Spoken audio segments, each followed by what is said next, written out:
When billionaire CEO Vivien Ashford's heart stopped beating during a board presentation in downtown Philadelphia, 40 executives froze in terror, except for one man. Caleb Mercer, the janitor with a mop cart and CPR training from his paramedic days, fought through security to save her life. His reward? Assault, termination, public humiliation, a viral photo twisting rescue breaths into scandal.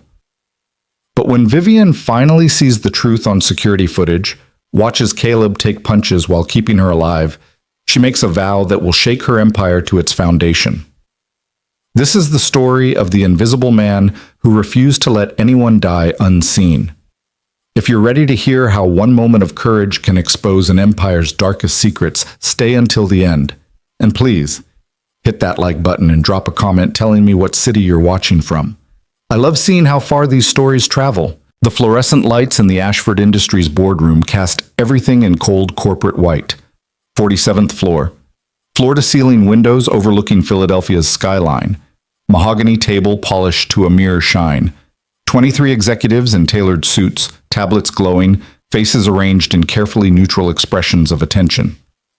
Vivien Ashford stood at the head of the table, her silver-streaked dark hair pulled back severely, her charcoal suit immaculate. At 52, she'd built a pharmaceutical empire through brilliant acquisitions and ruthless efficiency. Her voice carried the kind of authority that came from 3 decades of never being wrong. The Q4 projections show a 17% increase over last year, she said, advancing the slide with a subtle gesture.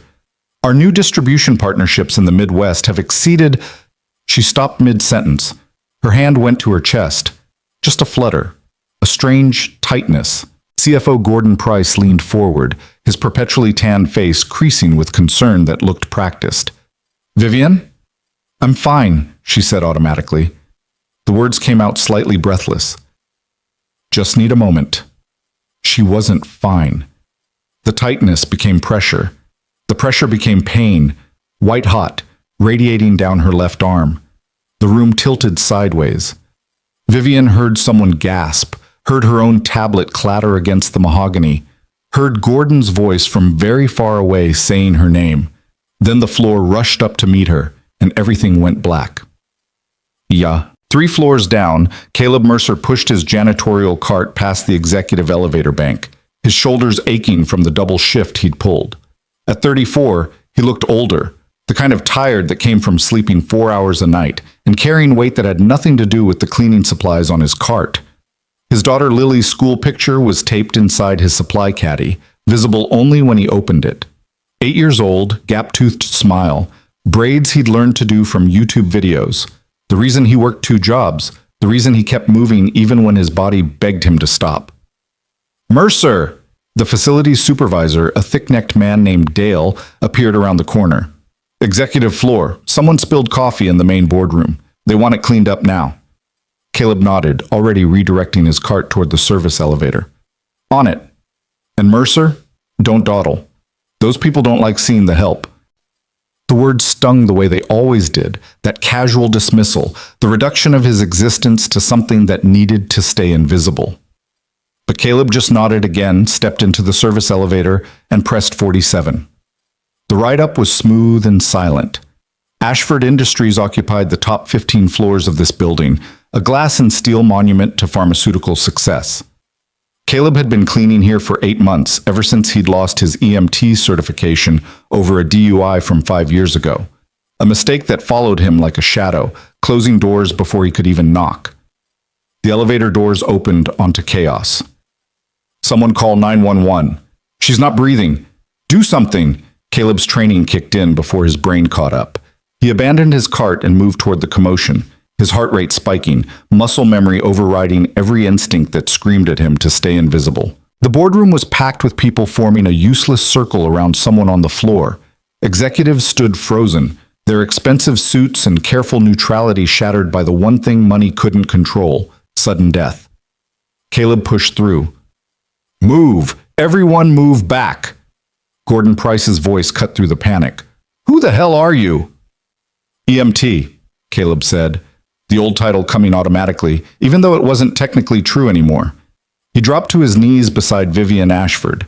She was flat on her back, lips already showing a faint blue tinge. No rise and fall of her chest, no pulse at her carotid artery when Caleb pressed his fingers against her neck. Cardiac arrest. She needs CPR, Caleb said, already positioning his hands at the center of her chest. Has anyone called 911? Security's handling it, someone said. That wasn't the same thing, but Caleb didn't have time to argue. He started compressions, 30 hard, fast pumps, pushing down 2 inches, letting the chest fully recoil between each one. The training was 5 years old, but carved into his muscle memory. Staying alive, tempo, 100 beats per minute, don't stop. What are you doing? Gordon grabbed Caleb's shoulder. Get away from her. Caleb shrugged him off without breaking rhythm. She's in cardiac arrest. If someone doesn't do CPR, she dies. Security, Gordon shouted. Security! Caleb tilted Vivien's head back, lifted her chin, pinched her nose. 2 rescue breaths, watching for chest rise. Her lips were cool against his. He tasted coffee, her last moment of normalcy before her heart betrayed her. A woman screamed. Oh my God, he's kissing her! Someone stop him! He's assaulting her! The voices built on each other, panic feeding panic, creating a narrative that had nothing to do with what was actually happening. But Caleb had no breath to explain. He went back to compressions, counting under his breath, waiting for the ambulance that should have been here already. Security arrived like a storm. The first guard grabbed Caleb from behind, trying to pull him off. Caleb twisted away, maintaining the compression rhythm. She'll die. I have to. A fist caught him in the ribs. Pain exploded through his side, but he kept going. 30 compressions, 2 breaths, another cycle. Vivien's color was getting worse. Get him off! Gordon's voice, high and panicked. 2 more guards joined in. Someone drove a knee into Caleb's kidney. He gasped, saw stars, but kept his hands locked over Vivien's sternum. Don't stop. Never stop. 4 minutes without oxygen means brain damage. 6 minutes means... They yanked him backward hard enough to slam him against the conference table. His head cracked against the edge. Blood trickled warm down his neck. Through blurred vision, he saw Vivien lying motionless, surrounded by people doing nothing. Please, Caleb choked out. She needs... A guard's boot caught him in the stomach. He doubled over, retching, tasting copper. Restrain him, Gordon ordered, and someone get Ms. Ashford out of here. She needs CPR. Caleb tried to crawl forward. Another kick, this one to his shoulder. He heard something crack. You're killing her! But he couldn't reach her. 2 guards pinned him to the floor, while the others finally started doing something that looked like compressions, their movements uncertain and too slow. Caleb counted in his head. 30 seconds since his last compression. 45. A minute. Then, impossibly, Vivien coughed. The sound cut through everything, a wet, desperate noise that meant air, movement, life. She coughed again, her body curling reflexively, and someone shouted for the paramedics who'd apparently just arrived. Caleb sagged against the floor, relief flooding through him so intensely he almost missed the pain. She was alive. Whatever else happened, she was alive. Get him out of here, Gordon said coldly. Take him to security. I want every second of this reviewed. They dragged Caleb out through the service entrance, away from the paramedics loading Vivien onto a stretcher, away from the executives who'd watched him get beaten for saving a life. His ribs screamed with every breath. His head throbbed. Blood soaked the collar of his work shirt, but Vivien Ashford was breathing. That had to be enough. The security office smelled like stale coffee and old carpet. Caleb sat in a hard plastic chair, hands zip-tied in front of him, while 3 guards stood around him like he was dangerous. Dale, the facility's supervisor, burst in 40 minutes later, his face purple with rage. What the fuck did you think you were doing? CPR, Caleb said quietly. His ribs hurt too much to speak loudly. She wasn't breathing. She had no pulse. You put your mouth on a company executive. Dale's spit flew with each word. You assaulted her in front of 20 witnesses. That's not... I was doing rescue breaths. It's part of... Shut up. Dale turned to the head of security, a graying man named Patterson. Tell me you got this on camera. Every angle, Patterson confirmed. We're reviewing it now. Good. Dale jabbed a finger at Caleb. You're done here. Fired, effective immediately. And if Ms. Ashford or the company decides to press charges, you're going to jail. Caleb's stomach dropped. I saved her life. You stuck your tongue down her throat while she was unconscious, Dale was screaming now. What kind of sick?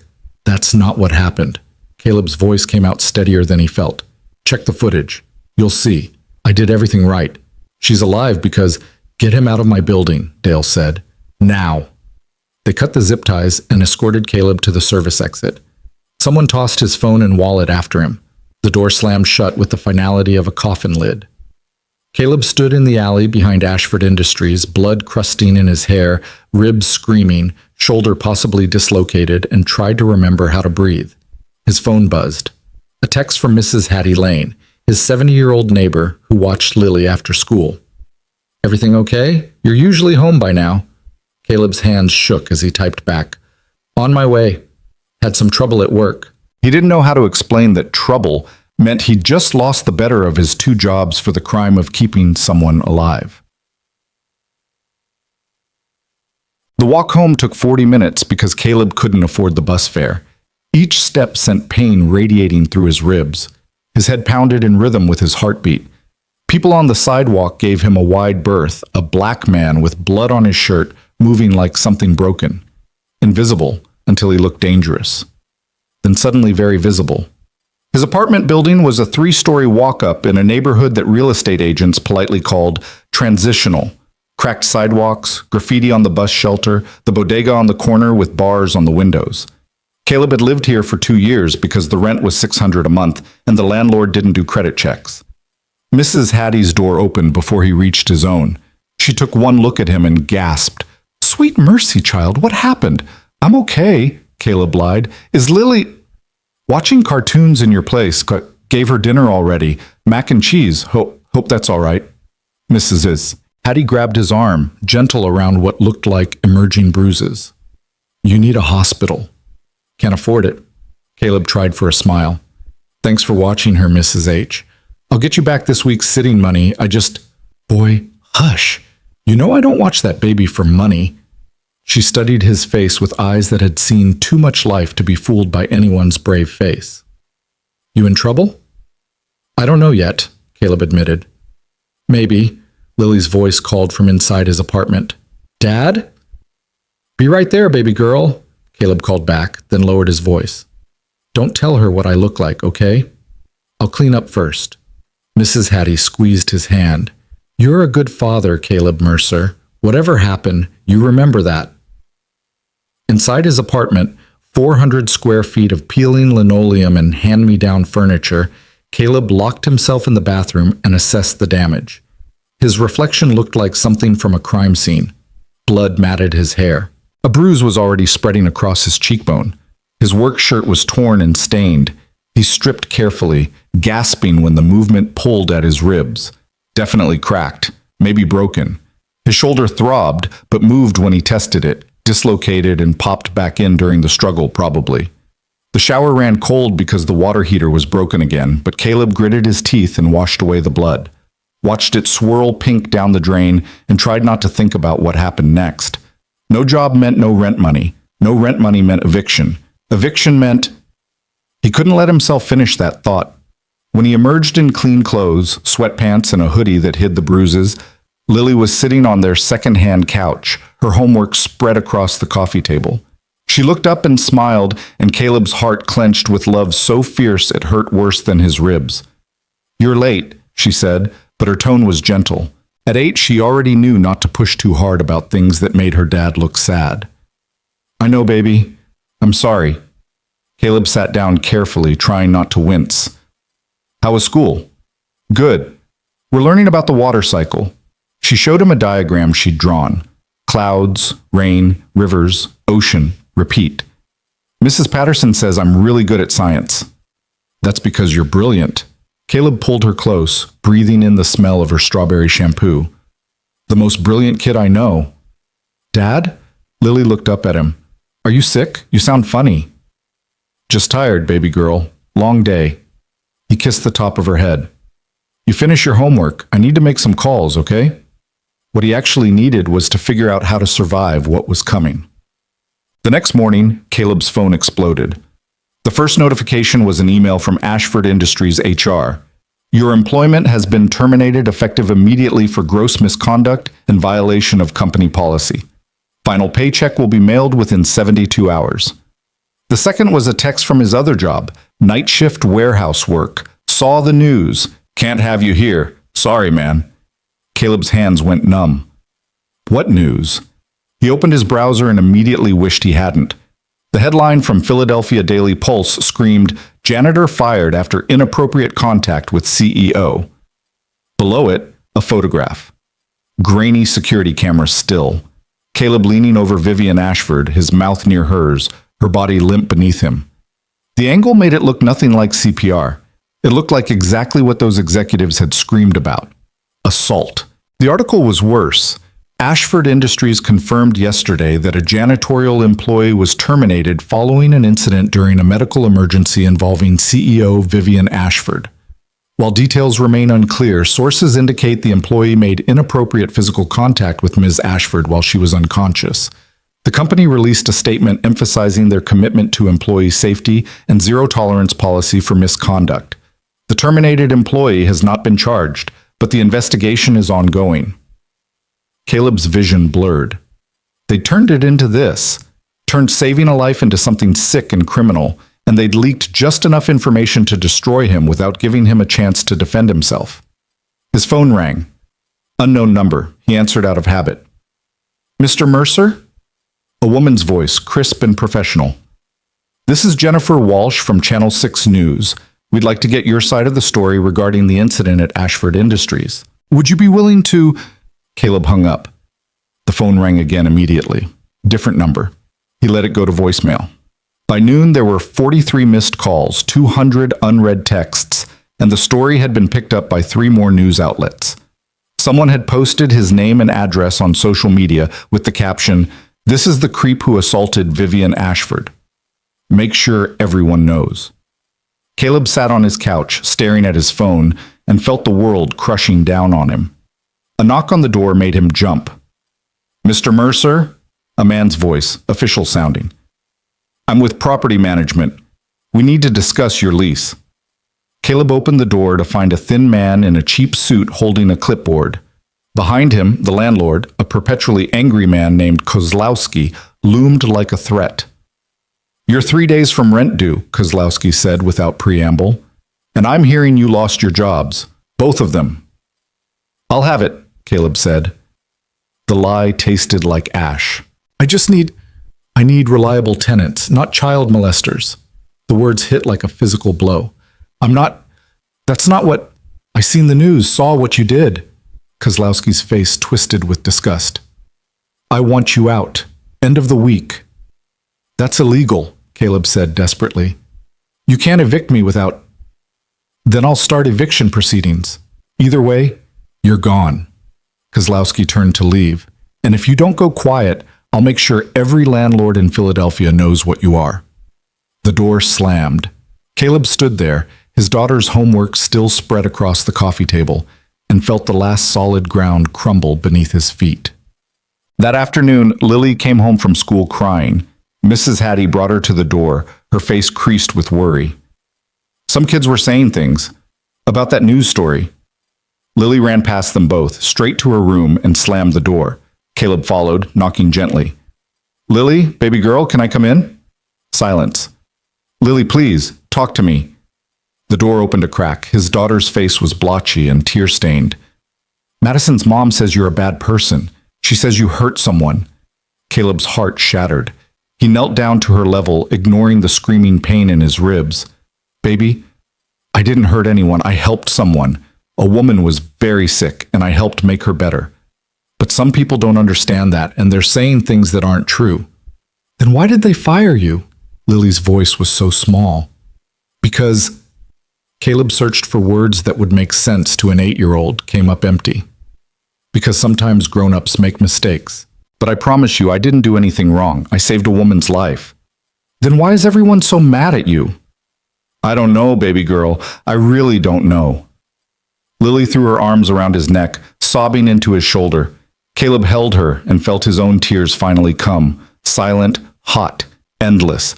He'd done everything right, every compression, every breath, every decision made in those terrible seconds when Vivien Ashford's heart stopped beating. He'd saved her life, and this was his reward. Kasi. The week that followed was a masterclass in how quickly a life could collapse.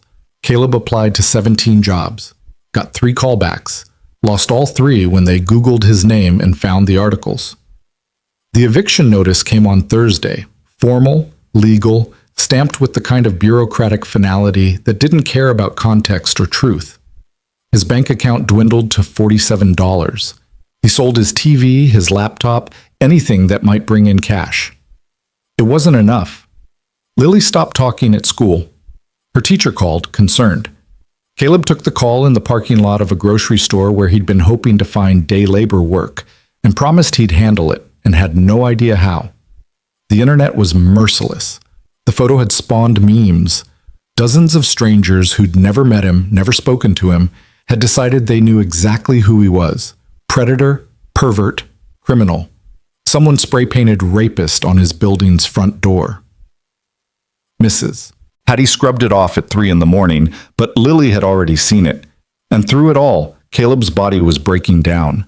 The adrenaline had worn off, leaving behind injuries that didn't heal because he couldn't rest, couldn't afford a doctor, couldn't stop moving long enough to let his body recover. His ribs sent lightning bolts of pain with every breath. His head throbbed constantly. He developed a cough that wouldn't quit, wet and deep and probably pneumonia if he let himself think about it. But he couldn't think about it, couldn't stop, because stopping meant failing Lily, and that was the one thing he absolutely could not do. On Sunday morning, 1 week after saving Vivien Ashford's life, Caleb woke up feeling worse than he'd ever felt in his life. Fever burned through him. The room spun when he tried to sit up. His cough brought up something dark and alarming. He made it to the bathroom barely and threw up until there was nothing left. Lily knocked on the door. Dad? You okay? Fine, baby. His voice was a rasp. Just give me a minute. But when he tried to stand, his legs wouldn't hold him. He slid down the bathroom wall, his vision tunneling, and thought with perfect clarity, "This is how I die, alone on a bathroom floor while my daughter waits outside." Then he thought, at least Vivien Ashford lived, and the world went dark. Mrs. Hattie found him 20 minutes later. She'd heard the thud when Caleb hit the floor, heard Lily's frightened voice calling for her dad, and used the emergency key Caleb had given her months ago. The bathroom door wasn't locked. Caleb lay crumpled against the toilet, his skin gray and slick with sweat, his breathing shallow and rapid. "Sweet Jesus," Mrs. Hattie breathed. She dropped to her knees beside him, her old joints protesting, and pressed her palm to his forehead. Burning up. "Lily, honey, go to my apartment and call 911. Can you do that for me?" "Is Dad going to die?" Lily's voice was tiny, terrified. "No, baby, but he needs help right now. Go. Dial 911 and tell them we need an ambulance. Can you remember this address?" Lily nodded, tears streaming down her face, and ran. Mrs. Hattie turned back to Caleb, patting his cheek. "Come on now, child. Don't you dare give up. That baby needs you." Caleb's eyelids fluttered. His lips moved, forming words without sound. "Save your strength," Mrs. Hattie said firmly. She grabbed a towel, ran it under cold water, and pressed it to his forehead. His fever was dangerous, the kind that could cause seizures or worse, and his breathing sounded wrong, rattling in his chest like broken glass. The ambulance took 11 minutes to arrive. By then, Lily had returned and was sitting on the bathroom floor next to her father, holding his limp hand, whispering, "Please don't leave me, Daddy, please." Mrs. Hattie had to physically pull her away when the paramedics came through. They loaded Caleb onto a stretcher with efficient, practiced movements. One of them, a young woman with kind eyes, recognized him from the news. Mrs. Hattie saw the flicker of recognition, saw the woman's expression harden. "Wait," Mrs. Hattie said sharply. "I don't care what you heard. This man saved a woman's life. Now you save his." The paramedic's face softened slightly. "We'll do our best, ma'am." They wheeled Caleb out, and Mrs. Hattie followed with Lily clinging to her hand, both of them watching the ambulance doors close on the only father that little girl had ever known. Vivien Ashford woke in her own bed 3 days after her cardiac arrest, surrounded by machines that beeped and hummed and generally made her feel like a science experiment. Her personal physician, a man she paid an obscene amount to be available at all hours, sat beside her, looking relieved. "Welcome back, Ms. Ashford. You gave us quite a scare." "What happened?" Vivien's voice was hoarse, her throat raw. "Sudden cardiac arrest, ventricular fibrillation. If you'd been alone or if help hadn't arrived immediately..." He trailed off, the implication clear. Vivien's memory was fragmented. She remembered the presentation, the pressure in her chest. Then nothing, just a vast dark void that tried to swallow her whole. And then a voice. Someone calling her back. Hands on her chest. The taste of air forcing its way into her lungs. "Who did CPR?" she asked. The doctor hesitated. "I believe it was a member of your janitorial staff." "But Ms. Ashford, Gordon Price has been handling..." "Gordon." Vivien's eyes narrowed. "Where is he?" "He's been managing company communications while you recovered, very protective of your privacy. He asked that we not disturb you with business matters until..." "Get him here, now!" The doctor wisely didn't argue. 20 minutes later, Gordon Price entered her bedroom with his usual practice concern, carrying a tablet and wearing a suit that probably cost more than most people's monthly rent. "Vivien, thank God you're awake. We've all been so worried." "Cut the performance, Gordon." Vivien pushed herself upright, ignoring her doctor's protests. "Tell me what happened after I collapsed." Gordon's smile faltered. "Well, you had a cardiac episode. The medical team responded immediately. You're here now, recovering beautifully, and who did CPR?" A pause. Too long.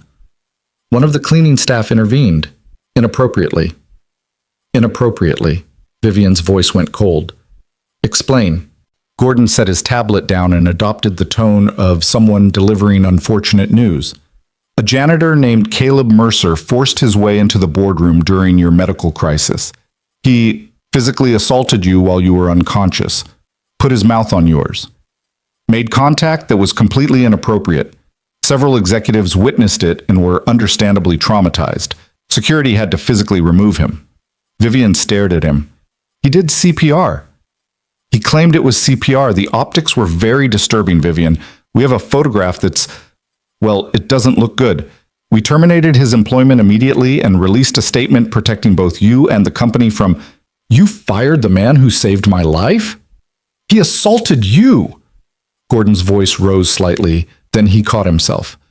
"Look, I understand this is upsetting, but we had to think about liability, about your reputation, about what this would look like if it got out that some janitor was allowed to Toshi, show me the security footage. I don't think that's wise right now. You're still recovering and... Gordon?" Vivien's tone could have frozen nitrogen. "Show me the fucking footage. Now!" He flinched. In 15 years of working together, she'd never spoken to him like that. "Vivien, I really think... do you want to remain CFO of this company?" The threat hung in the air, crystal clear. Gordon pulled out his tablet with shaking hands and pulled up the security files. "There are multiple angles. The main boardroom camera has the clearest view." He set the tablet on her bed and pressed play. Vivien watched herself collapse. Watched 23 executives freeze like deer in headlights. Watched a black man in janitorial coveralls push through the crowd and drop to his knees beside her without hesitation. She watched him check for a pulse, position his hands, start compressions. Perfect form. Perfect. Perfect rhythm. Exactly what you were supposed to do when someone's heart stopped beating. She watched him give rescue breaths, quick, efficient, nothing remotely sexual about it, and heard someone off camera scream that he was kissing her. She watched Gordon grab the man's shoulder, trying to pull him away. She watched the man continue CPR, and then she watched 3 security guards beat him. They hit him in the ribs. The kidney, slammed his head against the conference table, and through it all he kept trying to reach her, kept trying to continue compressions, kept saying, "She needs CPR, please, she'll die." They dragged him away bleeding.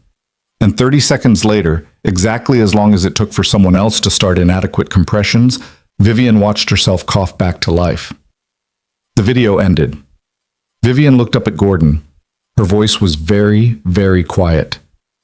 "You watched this footage and decided that man assaulted me?" The optics. He saved my life while getting beaten, and you fired him. We had to protect the company. If this got out, if people thought we were allowing staff to get out. Gordon blinked. I'm sorry? Get out of my house. Get out of my sight. And start praying I don't have security throw you out the same way yours threw out the man who kept me alive. Vivien, you're not thinking clearly. You've been through trauma. Once you've had time to process, out! The word came out as a roar that sent pain through her chest, but she didn't care. Now! Gordon fled. Vivien's doctor rushed back in. Ms. Ashford, you need to stay calm. Your heart... My heart stopped beating, and a man named Caleb Mercer brought me back. Vivien's hands were shaking. And my company destroyed him for it. I need my phone. I need my laptop. You need rest. Doctor's orders. I need to find Caleb Mercer.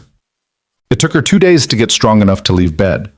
Another day to convince her medical team she wasn't going to immediately collapse again. By then, she'd had her assistant compile everything. Caleb's employment file, the news articles, the social media posts, the leaked photograph, the address where he lived. The picture painted itself in brutal detail. A 34-year-old single father, former EMT who'd lost his certification over a DUI, working 2 jobs to support his daughter, fired from both after saving Vivien's life, evicted, publicly destroyed, and it was all her company's fault. No, it was her fault. Her empire, her CFO, her security team, her culture that protected optics over human decency. Vivien sat in the back of her town car, staring at the address in a neighborhood she'd never had reason to visit. Her driver looked uncomfortable. Ma'am, are you sure about this? This area isn't... We could send someone else to... I'm sure. The building was exactly what she expected. Run down, covered in graffiti, bars on the ground floor windows. The kind of place people lived when they had no other choices left. Vivien climbed out of the car despite her driver's protests. Her legs felt weak, but she forced them to work. She'd spent 3 days in bed. Caleb Mercer had spent a week being destroyed by her company. The least she could do was walk up 3 flights of stairs. The climb left her winded and dizzy. She stood outside apartment 3B, breathing hard, wondering what the hell she was going to say. An elderly black woman opened the door across the hall before Vivien could knock. Can I help you? I'm looking for Caleb Mercer. I know who you are. The woman's voice was cool. Seen you on TV. You're the one he saved. Yes, I need to see him, to thank him, He's not here. Vivien's stomach dropped. Where is he? The woman studied her for a long moment. You really don't know, do you? Your people been destroying that man for a week. Fired him, got him evicted, turned the whole city against him, and you sitting in your mansion don't even know where he ended up. Please, Vivien said, tell me where he is. St. Vincent's Hospital, collapsed Sunday morning, pneumonia, dehydration, infected injuries from when your security guards beat him. The woman's eyes blazed.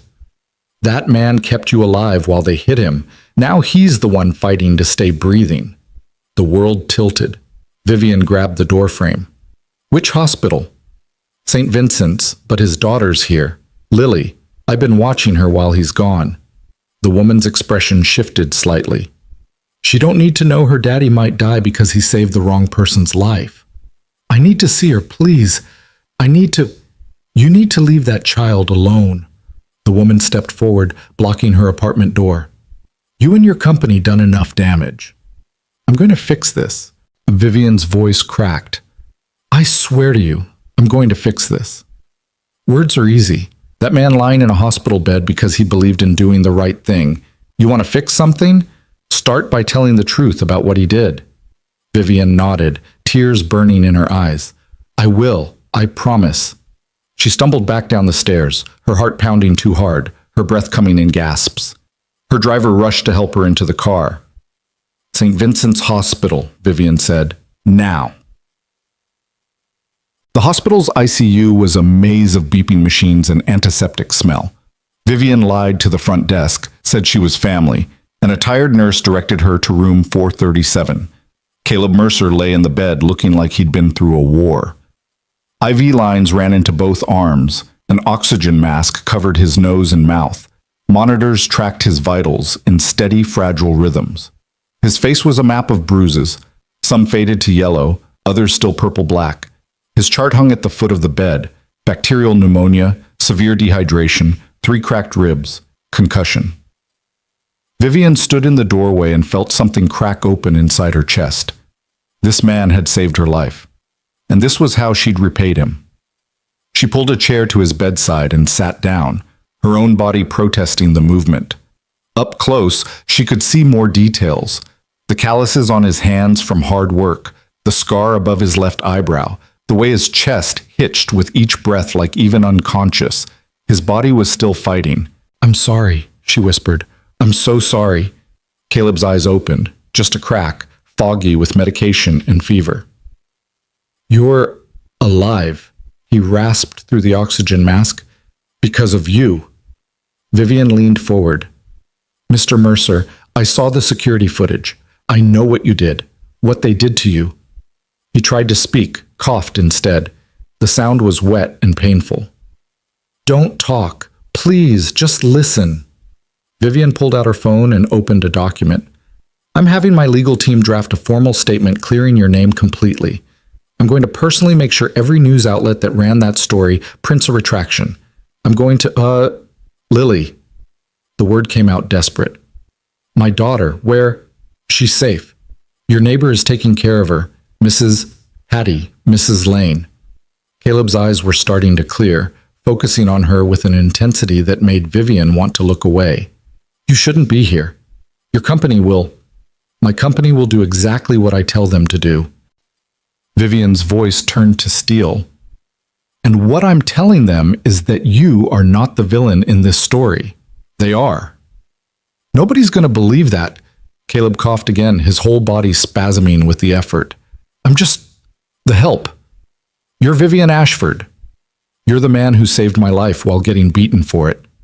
Vivien stood up, her mind racing with everything she needed to do. "I'm going to make this right, Mr. Mercer. All of it. Your job, your reputation, your medical bills. Don't want charity. This isn't charity, it's justice." She looked down at him, this broken man who'd risked everything for a stranger. "When you get out of here, we're going to talk about what happened, about what happens next. But right now, you need to focus on getting better. Your daughter needs you." Something shifted in his expression. Not quite trust, but maybe the beginning of hope. "Why are you doing this?" he asked. "Because the last thing I remember before dying was thinking that I'd built an empire on efficiency and profit.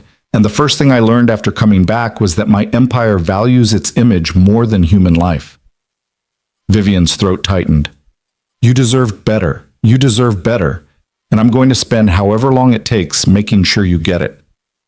She left before he could respond, before the emotion threatening to overflow could spill out in front of him. In the hallway, she pulled out her phone and called her executive assistant. "Patricia, I need an emergency board meeting tomorrow, non-negotiable, and I need Gordon Price's complete employment file, every communication he's sent in the last 2 weeks, and the contact information for our head of security." "Ms. Ashford, are you sure you're well enough to—" "Tomorrow, Patricia. This can't wait." She hung up and made her next call, to the best crisis management firm in Philadelphia, then to her personal lawyer, then to the Philadelphia Daily Pulse's editor-in-chief, whom she'd met at fundraisers and who owed her at least one favor. By the time her driver got her home, Vivien had made 17 calls and set in motion a response that would either save Caleb Mercer's life or destroy what was left of her own reputation.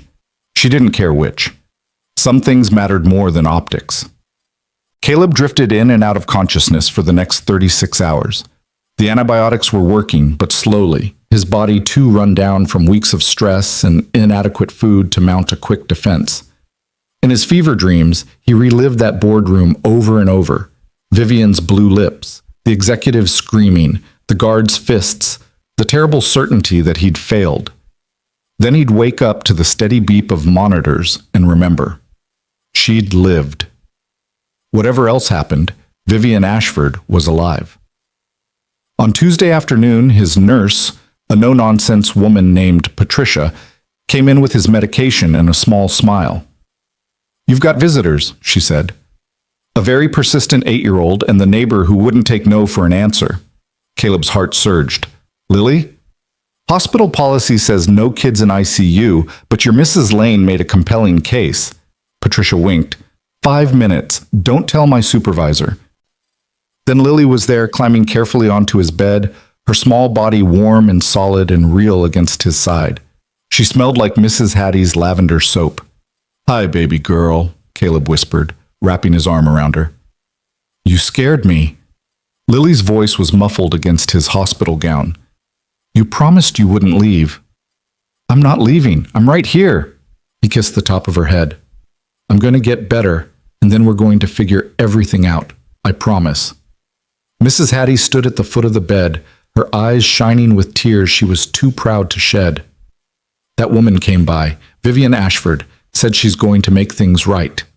Caleb's chest tightened, and not from the pneumonia. "She was here?"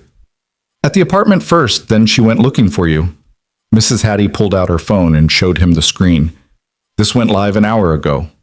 It was a video. Vivien Ashford sitting in what looked like her home office, wearing a simple black sweater, no makeup, looking smaller and more human than she ever appeared in corporate settings. Caleb tapped play. "My name is Vivien Ashford," she began, her voice clear and steady. 8 days ago, I went into sudden cardiac arrest during a board meeting. I should have died. According to my doctors, I was approximately 60 seconds from irreversible brain damage when someone started CPR. She paused, and something raw crossed her face. That someone was Caleb Mercer, a member of our janitorial staff, a former EMT, a single father who was working 2 jobs to support his daughter. When my heart stopped, 23 executives froze. Mr. Mercer acted. He performed CPR exactly as he'd been trained. He gave rescue breaths. He kept going even when my security team attacked him. And yes, I mean attacked. They beat him while he was trying to save my life. Vivien's hands were shaking slightly. She didn't try to hide it. My company responded to this act of heroism by firing Mr. Mercer, leaking a misleading photograph to the press, and allowing a narrative to spread that transformed life-saving CPR into assault. We destroyed his reputation, cost him both his jobs, got him evicted, and we did all of this to protect our image. She leaned forward, looking directly into the camera. I am here to state unequivocally, Caleb Mercer saved my life. He did nothing wrong. Everything done to him afterward was a betrayal of the most fundamental human decency. I take full responsibility for the culture that allowed this to happen, and I am committed to making this right, not just for Mr. Mercer, but for every employee who has been treated as disposable by this company. The video continued for another 3 minutes, Vivien outlining specific actions she was taking, reforms she was implementing, and her personal commitment to ensuring Caleb was fully compensated and vindicated. When it ended, Caleb just stared at the blank screen. It's been shared 80,000 times, Mrs. Hattie said quietly. Every news outlet is picking it up. People are demanding the full security footage, demanding Gordon Price resign. Is this real? Caleb's voice was hoarse. This doesn't happen. People like me don't get justice, Mrs. Hattie finished. Maybe they do when people like her decide to fight for it. Lily looked up at him with eyes too old for 8 years. Does this mean the bad stuff goes away? Caleb wanted to say yes, wanted to promise her that one video would fix everything. The eviction, the destroyed reputation, the neighbors who'd looked at him like he was dangerous. But he'd learned the hard way that the world didn't work like that. It means things might get better, he said carefully. But it's going to take time, baby girl. People believed bad things about me. It's going to take a while to change their minds. But Ms. Ashford believes you, Lily said. That's something, right? It was something. Maybe it was enough. The emergency board meeting happened Wednesday morning. Vivien attended via video conference from her home office, still too weak for the office, but too angry to wait any longer. Gordon Price sat at the head of the conference table looking cornered. The other board members, 12 people who'd built fortunes on pharmaceutical patents and strategic acquisitions, looked uncomfortable with being summoned on 12 hours' notice. Thank you all for coming, Vivien began. I'll be brief. 8 days ago, I went into cardiac arrest during a presentation. A member of our janitorial staff, Caleb Mercer, performed CPR and saved my life. In response, our CFO, Gordon Price, orchestrated a campaign to fire Mr. Mercer, destroy his reputation, and bury the truth in order to protect the company's image. Gordon opened his mouth. Vivien cut him off. I have reviewed the complete security footage. I have reviewed the internal communications. I have reviewed the decision chain that led to leaking a misleading photograph to the press. She pulled up documents on the shared screen. Gordon, you personally approved the statement that characterized life-saving CPR as inappropriate contact. You personally authorized payment to a Daily Pulse junior reporter in exchange for running the story with minimal fact-checking. You personally blocked HR from conducting a proper investigation. The other board members were staring at Gordon now, their expressions shifting from discomfort to calculation. This is damage control, Gordon protested. Vivien, I was protecting you from what? From the truth? Vivien's voice was ice. From the man who saved my life getting credit for it? Or were you protecting yourself from the liability of allowing security to assault an employee? He refused to stop. He was performing CPR, which you would know if you'd bothered to watch the full footage before destroying his life. Vivien pulled up the security video and forced them all to watch it. Every second, every blow, every moment Caleb kept fighting to reach her. When it ended, the silence was absolute. Jesus Christ, someone whispered. Gordon, you're fired, Vivien said. Effective immediately. You'll receive severance as outlined in your contract, but you will never work in this industry again if I have anything to say about it. And I promise you, I have a lot to say about it. You can't do this. Gordon's face went purple. I have contracts. I have a choice, Vivien interrupted. Accept severance and leave quietly, or I release these communications publicly, and you explain to the world why you thought protecting optics was more important than basic human decency. Your call. Gordon grabbed his briefcase and stormed out. Vivien turned to the head of security, a man named Patterson who'd been sitting very quietly in the corner. You're also terminated. Your team assaulted an employee who was saving my life. That's unacceptable. Miss Ashford, we were following protocols. Then the protocols are wrong. Fix them or leave. Those are your options. Patterson stood and walked out without another word. The remaining board members looked shell-shocked. I'm instituting a complete review of our employee policies, Vivien continued. We're going to examine every case of termination, every complaint filed, every incident report from the last 5 years. And we're going to ask ourselves, are we treating people with the basic dignity they deserve, or are we treating them as disposable? Vivien, one of the board members, an older woman named Helena, spoke up gently. We understand you're upset. What happened to that man was terrible, but a complete policy overhaul. That's going to cost millions. It's going to slow down operations. Shareholders are going to deal with it, Vivien snapped. Because the alternative is watching this company implode under the weight of its own cruelty. We built this empire by being smart, by being efficient. But somewhere along the way, we forgot to be human. That ends now. She ended the call before anyone could argue, then immediately collapsed back in her chair, her heart racing dangerously. Her doctor, who'd been standing by, rushed over. That's enough. You need to rest. I need to finish this. You need to not have another cardiac arrest. He helped her to the couch, adjusted her medication. You can't fix everything in one day. I can try. But her body had other ideas. The adrenaline faded, leaving behind exhaustion so profound she could barely keep her eyes open. Her doctor insisted she sleep, and for once, Vivien didn't fight him. She dreamed of Caleb Mercer's voice calling her back from the dark, of his hands on her chest, refusing to give up even as they beat him, of the crushing weight of knowing she'd almost let him die invisible. When Vivien woke 6 hours later, her phone had exploded with notifications. The video had gone viral, 2 million views and climbing. News outlets were demanding interviews. Social media had turned Caleb Mercer from villain to hero in the span of a single news cycle. And buried in the avalanche of messages was one that made her sit up despite her doctor's protests. It was from her head of PR, marked urgent. Gordon Price just gave an interview to Channel 6.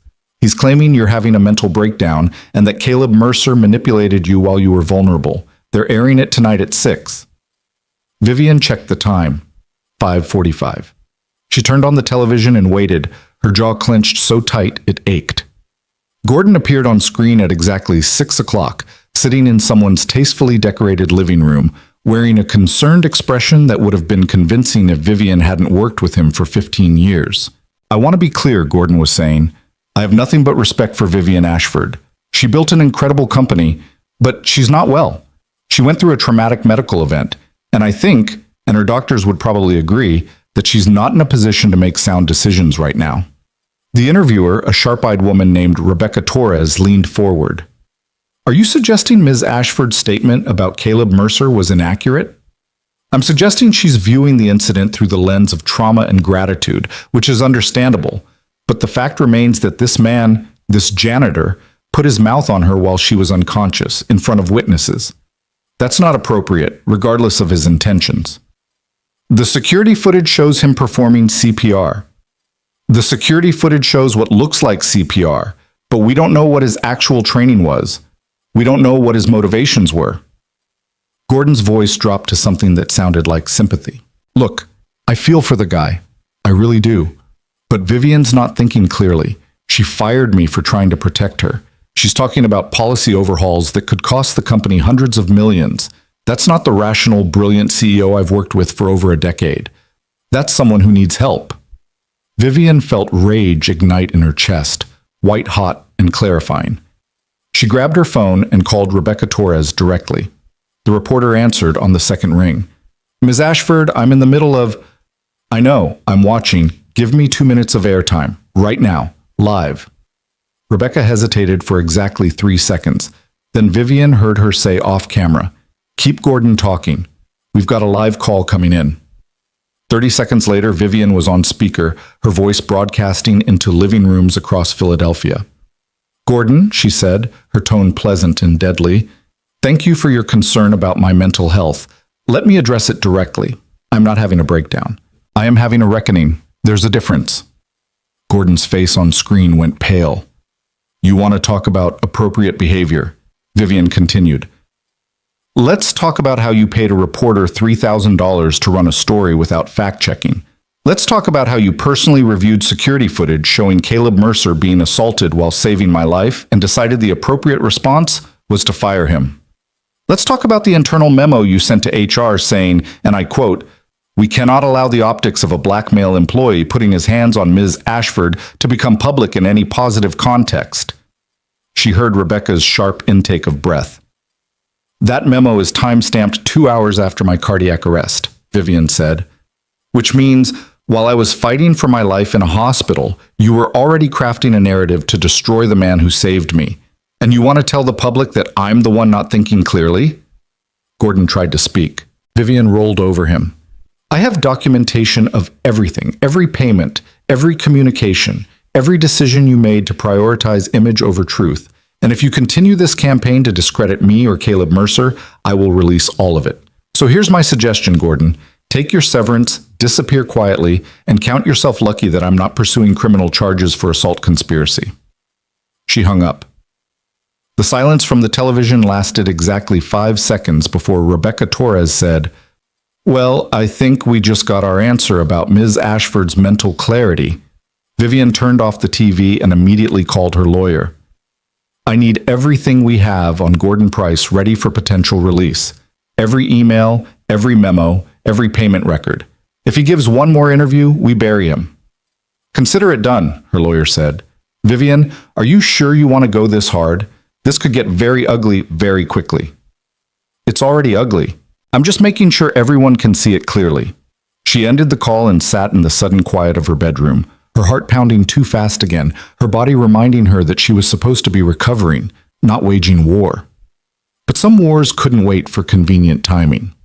Caleb watched the interview from his hospital bed, Mrs. Hattie and Lily on either side of him. When Vivien's voice came through the phone line, sharp and furious and absolutely in control, he felt something shift in his chest. She was fighting for him. Actually fighting, not with empty promises or corporate PR speak, but with documented evidence and the full weight of her power. "She's really doing it," he whispered. "Told you," Mrs. Hattie said with satisfaction. "That woman's got steel in her spine." Lily looked up at him. Does this mean people will stop being mean? Caleb wanted to say yes, but he'd learned not to promise things he couldn't guarantee. It means some people will start seeing the truth. That's a good start. His phone, which had been mercifully quiet while he was unconscious, began buzzing. Text messages from former coworkers at the warehouse, calls from people he vaguely remembered from his EMT days, even a message from his ex-wife Vanessa, who'd left when Lily was 2 and hadn't spoken to him in 6 years. Saw the news. Always knew you were a good man. Sorry for everything. Too little, too late. But Caleb appreciated the sentiment anyway. The nurse came in to check his vitals and found him staring at his phone with an expression somewhere between shock and disbelief. Good news? She asked, adjusting his IV. I think so. People are apologizing for believing the first story. That's how it works. She wrapped the blood pressure cuff around his arm. First story gets the headlines. Truth gets the footnotes. You're lucky Ms. Ashford decided to make your truth the headline. Yeah, Caleb said quietly. Lucky. But it didn't feel like luck. It felt like being visible for the first time in his life, not as a problem to be solved or a body to be exploited, but as a person who mattered. The feeling was terrifying and exhilarating in equal measure. By Thursday morning, the story had reached national news. CNN ran a segment on corporate accountability. The New York Times published an op-ed about the invisibility of essential workers. Social media was flooded with stories from people who'd been fired, discredited, or punished for doing the right thing. Caleb became a symbol, which was uncomfortable and strange and not at all what he'd signed up for when he started CPR. His hospital room turned into a rotating circus of visitors. His former warehouse supervisor showed up with an apology and a job offer that Caleb politely declined. A lawyer specializing in wrongful termination offered to represent him pro bono in any lawsuits he wanted to file. 3 different news outlets wanted exclusive interviews. He said no to all of them. I just want to get better and get back to my daughter, he told each person who asked. That's all. But the world wasn't ready to let him be just Caleb Mercer, single dad, anymore. They wanted him to be Caleb Mercer, hero, symbol, spokesman for every worker who'd ever been chewed up and spit out by corporate machinery. On Friday afternoon, Vivien showed up at his hospital room unannounced. Caleb was sitting up in bed, breathing without the oxygen mask for the first time in days, when she knocked gently on the doorframe. Mr. Mercer, she said, may I come in? He nodded, suddenly very aware that he was wearing a hospital gown and probably looked like hell. Vivien pulled a chair to his bedside and sat down carefully, moving like someone whose body was still remembering how to work properly. Up close, Caleb could see the exhaustion around her eyes, the way her hands trembled slightly. How are you feeling? She asked. Better. Antibiotics are working. Ribs still hurt, but the doctor says I can probably go home in a few days. He paused. How are you? Recovering, slowly. She smiled faintly. Apparently cardiac arrest takes a while to bounce back from. Yeah, Caleb said. I remember. They sat in silence for a moment, 2 people who'd pulled each other back from death without really knowing each other at all. I wanted to thank you, Vivien said finally. Not just for saving my life, for being willing to fight through what my company did to you. A lesser person would have had options, Caleb interrupted gently. I didn't. When you've got nothing left to lose, you fight because it's the only thing you can do. Vivien flinched. You shouldn't have been put in that position. No, but I was. And now I'm here. Caleb looked at her directly. What happens next? That's what I wanted to talk to you about. Vivien pulled out a folder from her bag. I've had my legal team working on a comprehensive settlement. All your medical bills paid in full. Back pay for both jobs you lost. Housing assistance, enough to cover rent and security deposit on a new apartment. And a formal, notarized statement clearing your name completely, which we'll distribute to every outlet that ran the original story. Caleb stared at the folder. That's too much. It's the bare minimum of what you're owed. Vivien opened the folder, showing him documents with numbers that made his head spin. But there's something else, something I want to propose, though you're under no obligation to accept.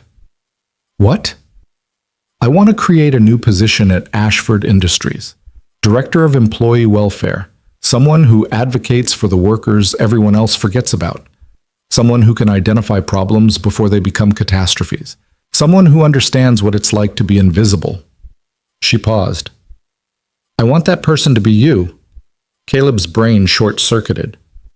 You want to hire me after everything that happened? Not hire, partner with. This wouldn't be charity or some feel-good PR move. I need someone who knows what it's like on the ground floor. Someone who won't be afraid to tell me when the company is screwing up. Someone who can build systems that actually protect people instead of protecting image. I'm not qualified for something like that. I'm a janitor. I was an EMT. I don't know anything about corporate. You know more than you think. Vivien's voice was firm. You know what it feels like to work 2 jobs and still not make ends meet. You know what it's like to be treated as disposable. You know what it's like when the system is designed to chew people up.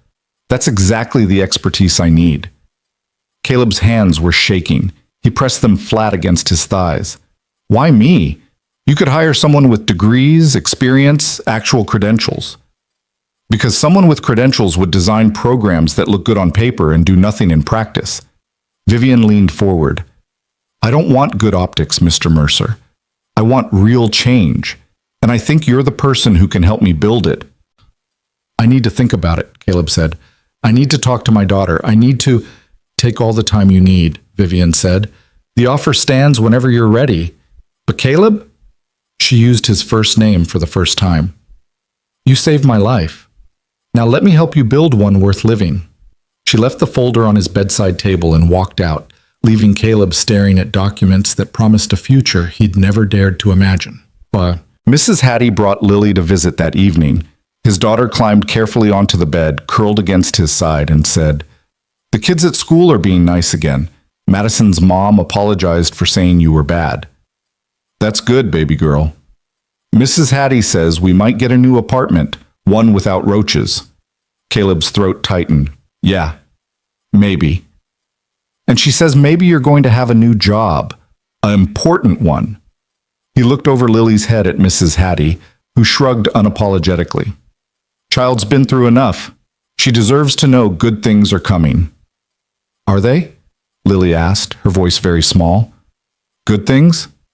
Caleb thought about the folder on his bedside table, about Vivien Ashford's offer, about the possibility of a life where he wasn't constantly scrambling, constantly invisible, constantly one crisis away from collapse. It felt impossible, but then again, so did everything that had happened in the last 2 weeks. Yeah, baby, he said quietly. I think maybe they are. That night, after Mrs. Hattie took Lily home, Caleb opened the folder and read every document.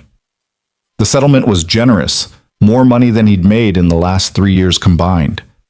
The job description was intimidating, responsibilities he wasn't sure he could handle, expectations he wasn't sure he could meet. But buried in the formal language was something else. A chance to make sure what happened to him didn't happen to someone else. A chance to be the voice for people who'd been silent for too long. A chance to matter.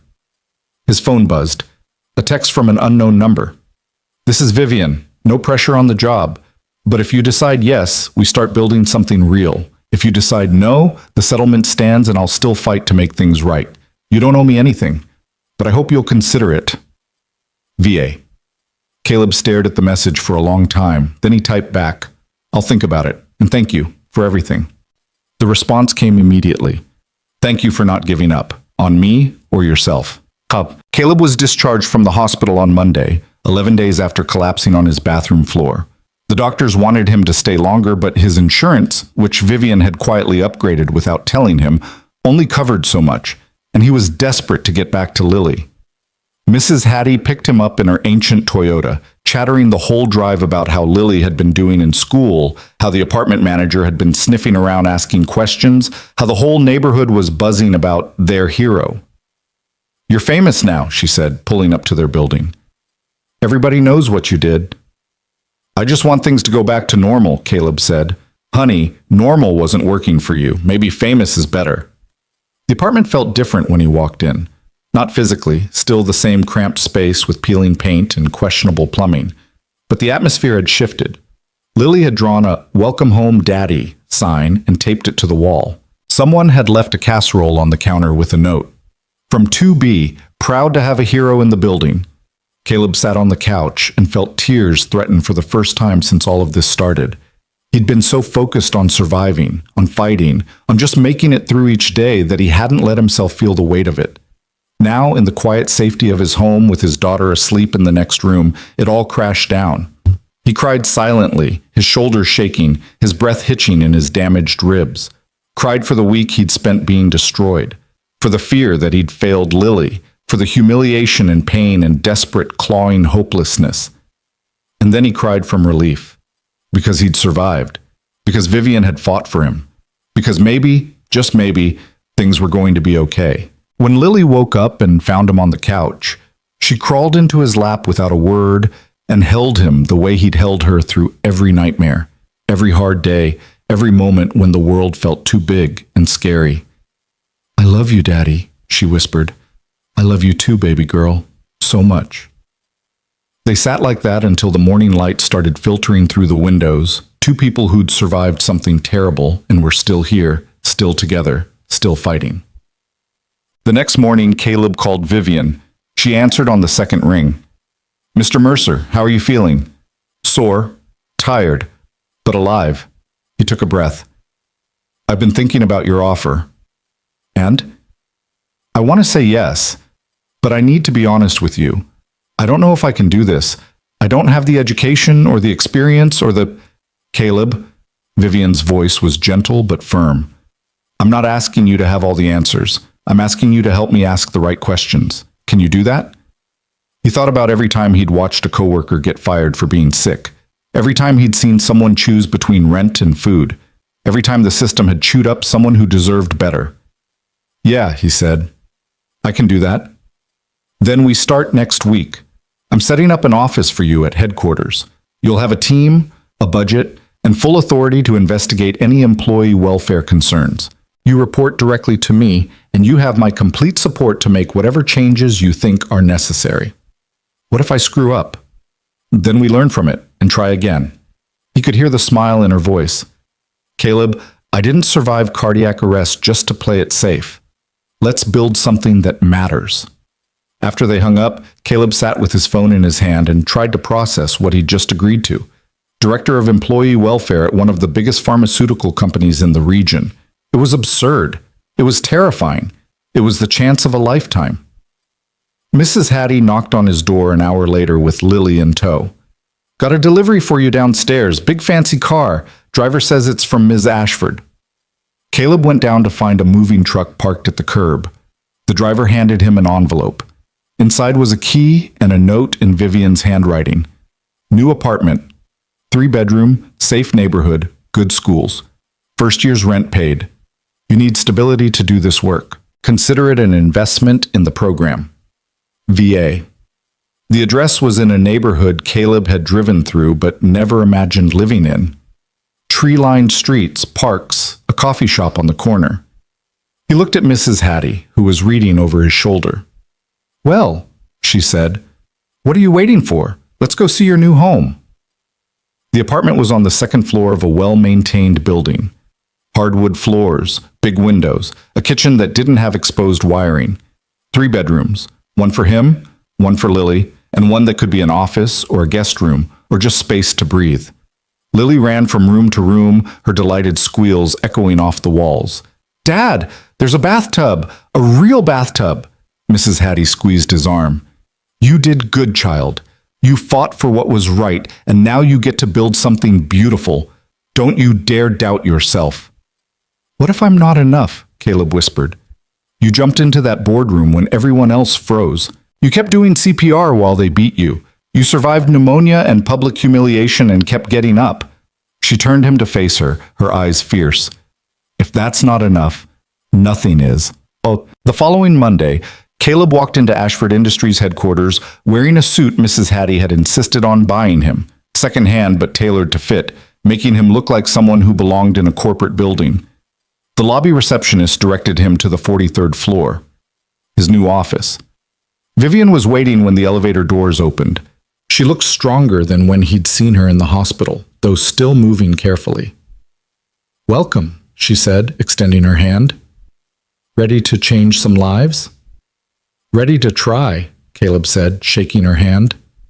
She led him down a hallway to a corner office with windows overlooking the city. His name was already on the door. Caleb Mercer, Director of Employee Welfare. Inside, 3 people were waiting. Vivien introduced them as his team, an HR specialist named Marcus who'd been secretly documenting problems for years, a data analyst named Priya who could track patterns in employee complaints, and a social worker named James who'd been volunteering with homeless populations and understood systemic failure. They all volunteered for this, Vivien said, because they believe in what we're building. Caleb looked at these 3 strangers who'd signed up to work with him and felt overwhelmed. Marcus stepped forward first. Mr. Mercer, I've been watching this company burn through good people for 8 years. If you're serious about changing things, I'm with you all the way. I'm serious, Caleb said. But I'm going to need your help, all of you, because I don't know what I'm doing. None of us do, Priya said with a grin. That's why this might actually work. We're not following some corporate playbook. We're building something new. Vivien left them to get acquainted, but not before pulling Caleb aside. One more thing. Gordon Price tried to leak more stories this weekend. My lawyers shut him down, but he's not going to give up easily. You need to be prepared for pushback from him, from board members who think this is all performative, from managers who don't want oversight. I can handle it, Caleb said, hoping it was true. I know you can. Vivien smiled. That's why you're here. The first week was baptism by fire. Caleb spent Monday learning the company's organizational structure, which was a maze of departments, hierarchies, and power dynamics he'd never seen from the janitorial closet. Marcus walked him through 8 years of documented complaints, everything from wage theft to sexual harassment to managers forcing employees to work through injuries. The files filled 3 bankers' boxes and represented hundreds of people whose voices had been ignored. This is just what I could document without getting fired, Marcus said quietly. There's probably twice as much that never got reported. Caleb stared at the boxes and felt rage settle into his bones, the cold, focused kind that didn't burn out quickly. We're fixing this, all of it. That's ambitious, Priya said. She'd been running data analytics, mapping complaint patterns across departments. The legal department alone has suppressed 43 harassment complaints in the last 2 years. Settlements with NDAs. The pattern suggests systematic protection of managers over employees. Who's the head of legal? Caleb asked. Richard Vance. Been here 20 years, reports directly to the board. Set up a meeting this week. James, the social worker, looked up from the case file he'd been reading. You sure you want to go after legal in your first week? That's declaring war. Good, Caleb said. Let them know we're serious. The meeting with Richard Vance happened Thursday afternoon in a conference room that smelled like leather and old money. Vance was 60, silver-haired, with the kind of polished arrogance that came from never being challenged. He looked Caleb up and down like something he'd scraped off his shoe. Mr. Mercer, I hear you're our new director of, what was it? Employee welfare. The term sounded ridiculous in his mouth, like a joke he didn't get. That's right. Caleb sat down without being invited. Marcus and Priya flanked him. We need to discuss your department's handling of employee complaints. Our handling is legally sound and in full compliance with. Your handling has been bearing legitimate complaints to protect the company's reputation. Caleb slid a folder across the table. 43 harassment cases settled with NDAs in 2 years. That's not compliance. That's cover-up. Vance's face went cold. Those settlements protected the company from frivolous lawsuits. That's my job. Your job is to ensure legal compliance and ethical practice. Silencing victims isn't either of those things. Caleb opened the folder, revealing case summaries Marcus had compiled. Jessica Chen, logistics coordinator, reported her supervisor for repeated unwanted touching. Your department offered her $20,000 and an NDA. He's still employed. She's gone. That was a he said, she said situation with no witnesses. There were 3 witnesses. They all corroborated her story. Your department never interviewed them. Caleb pulled out another file. David Morrison, warehouse supervisor, reported safety violations that put workers at risk of chemical exposure. Your department threatened him with termination for creating a hostile work environment. He resigned. The violations were never addressed. 2 workers were hospitalized 3 months later. Vance's jaw tightened. You're misrepresenting complex legal situations. I'm reading your own case files. Caleb's voice was quiet but harder than steel. And here's what's going to happen. Every NDA settlement from the last 5 years gets reviewed. Every complaint that was suppressed gets reopened. And any manager or executive who's been protected through legal maneuvering gets investigated properly. By my team. With full cooperation from your department. That's absurd. You can't just... I report directly to Vivien Ashford with full authority over employee welfare matters. She signed off on this review yesterday. Caleb stood up. You can cooperate, or you can explain to the board why you're obstructing an investigation she personally authorized. Your choice. Vance stared at him with pure hatred. You're making a mistake. You have no idea how things work in the real world. I know exactly how they work, Caleb said. I spent years being chewed up by how they work. That's why I'm here, to make them work differently. He walked out with Marcus and Priya following, leaving Vance sputtering in the conference room. That, Priya said once they were safely in the elevator, was either the bravest or stupidest thing I've ever seen. Probably both, Caleb admitted. His hands were shaking with adrenaline. But we can't build something real if we're afraid of the people who broke the old system. Marcus clapped him on the shoulder. You're going to have enemies now, powerful ones.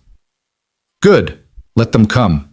But that night, alone in his new apartment, while Lily slept in her own room for the first time, Caleb felt the weight of what he'd started. He'd just declared war on an entrenched legal department, pissed off executives who'd spent decades building their fiefdoms, put a target on his back. His phone buzzed, a text from Vivien. Heard about the Vance meeting? Well done. Prepare for retaliation. We'll handle it together. The next morning, retaliation came exactly as predicted. Caleb arrived at the office to find an email from HR.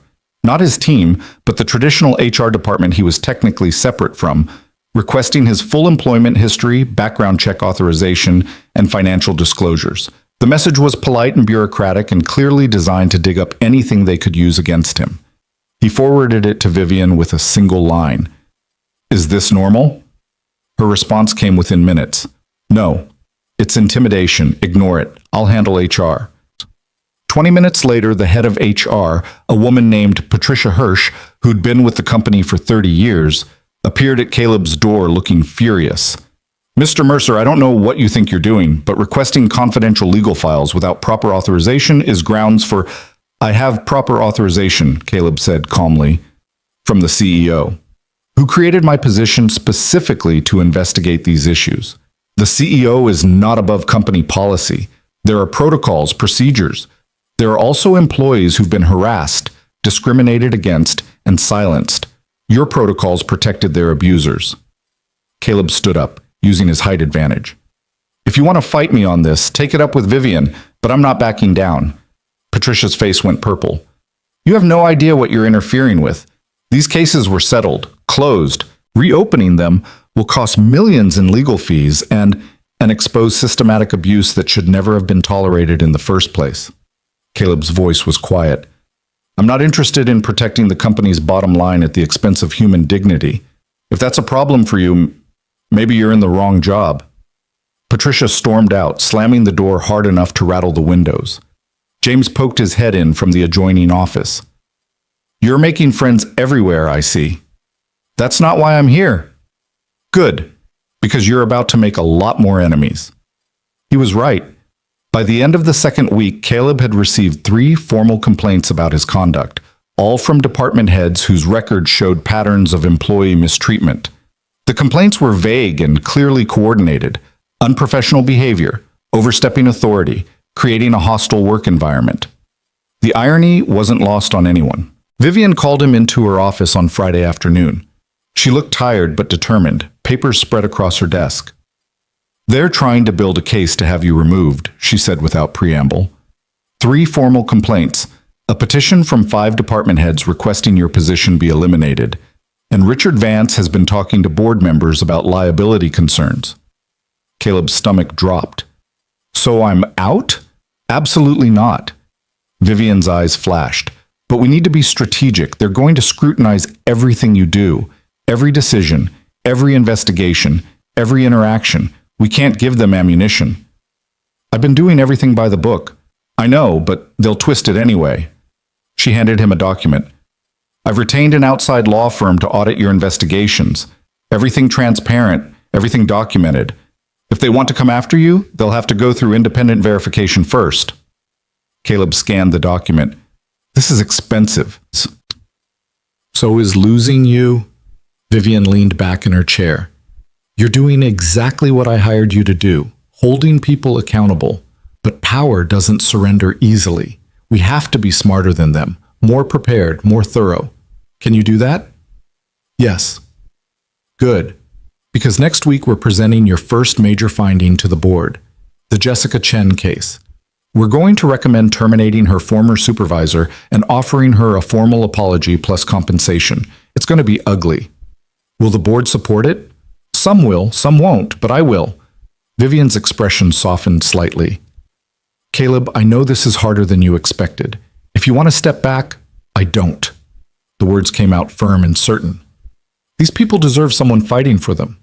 I'm not quitting. Then let's make sure we win. The board presentation happened on Tuesday morning.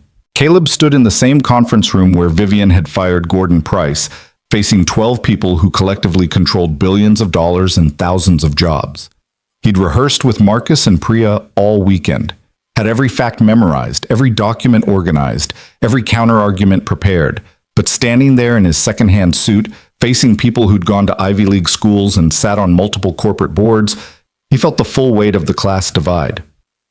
Mr. Mercer, Helena, the board member who'd questioned Vivien's policy overhaul, said coolly, "We understand you've been conducting investigations. We'd like to understand your findings." Caleb took a breath and began.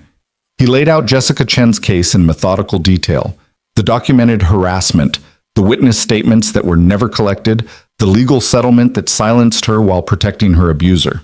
He presented data showing this wasn't an isolated incident, but part of a pattern where legal settlements were being used to avoid accountability. The supervisor in question, Robert Brennan, has had 4 complaints filed against him in 6 years, Caleb said. Each time, legal settled quietly. Each time, he remained in his position. Each time, the complainant left the company. We're not protecting employees, we're protecting predators. A board member named Thomas Chen, no relation to Jessica, leaned forward. These complaints could be fabricated. Disgruntled employees looking for payouts. 4 different women over 6 years, all describing similar behavior, none of whom knew each other. Caleb kept his voice even. That's not disgruntled employees, that's a pattern. What you're describing could expose the company to significant liability if these cases are reopened. We're already exposed, Vivien cut in. The liability isn't in reopening the cases. It's in the fact that we allowed this behavior to continue. If any of these women decide to go public, and they'd be well within their rights to do so, we look like exactly what we are, a company that valued reputation over people. So your solution is to terminate a 20-year employee based on accusations, based on evidence, Caleb corrected, multiple witness statements, pattern of behavior. And yes, I'm recommending termination, because keeping him sends a message to every employee that we tolerate abuse as long as you're valuable enough to protect. Richard Vance spoke up from the corner where he'd been lurking. Mr. Mercer, you've been in this position for 2 weeks. You're proposing massive policy changes based on incomplete understanding of complex legal and business realities. I'm proposing we stop hiding behind legal complexity to avoid doing what's right. Caleb turned to face him directly. You've built a system that protects the company at all costs, but the cost is people's dignity, safety, and livelihoods. That's not sustainable. That's not ethical. And it's not what this company should stand for. And what should we stand for? Vance's tone was mocking. Whatever moral absolutism you've decided is appropriate. We should stand for treating people like they matter. Caleb's voice rose slightly. For creating workplaces where employees don't have to choose between safety and employment. For accountability that applies to everyone, not just the powerless. Is that really such a radical concept? Silence fell across the room. Helena finally spoke. You're asking us to open ourselves up to lawsuits, negative press, and significant financial exposure based on principle. I'm asking you to do the right thing, Caleb said. And yes, that might be expensive, but how much has silence cost? How many talented people have we lost because we created an environment where abuse was tolerated? How much productivity, innovation, and loyalty have we sacrificed to protect people who don't deserve protection? Another board member, a younger man named David, spoke up. I'd like to hear Ms. Chen's testimony directly. Before we make any decisions, I think we owe her that. She signed an NDA, Vance said quickly. Which we can release her from, Vivien countered. And should. David's right. We should hear from her directly. After 2 hours of debate, the board agreed to 3 things. Jessica Chen would be released from her NDA, invited to testify, and offered preliminary compensation for the mishandling of her case. Robert Brennan would be placed on administrative leave pending full investigation, and Caleb's team would present a comprehensive review of all NDA settlements within 60 days.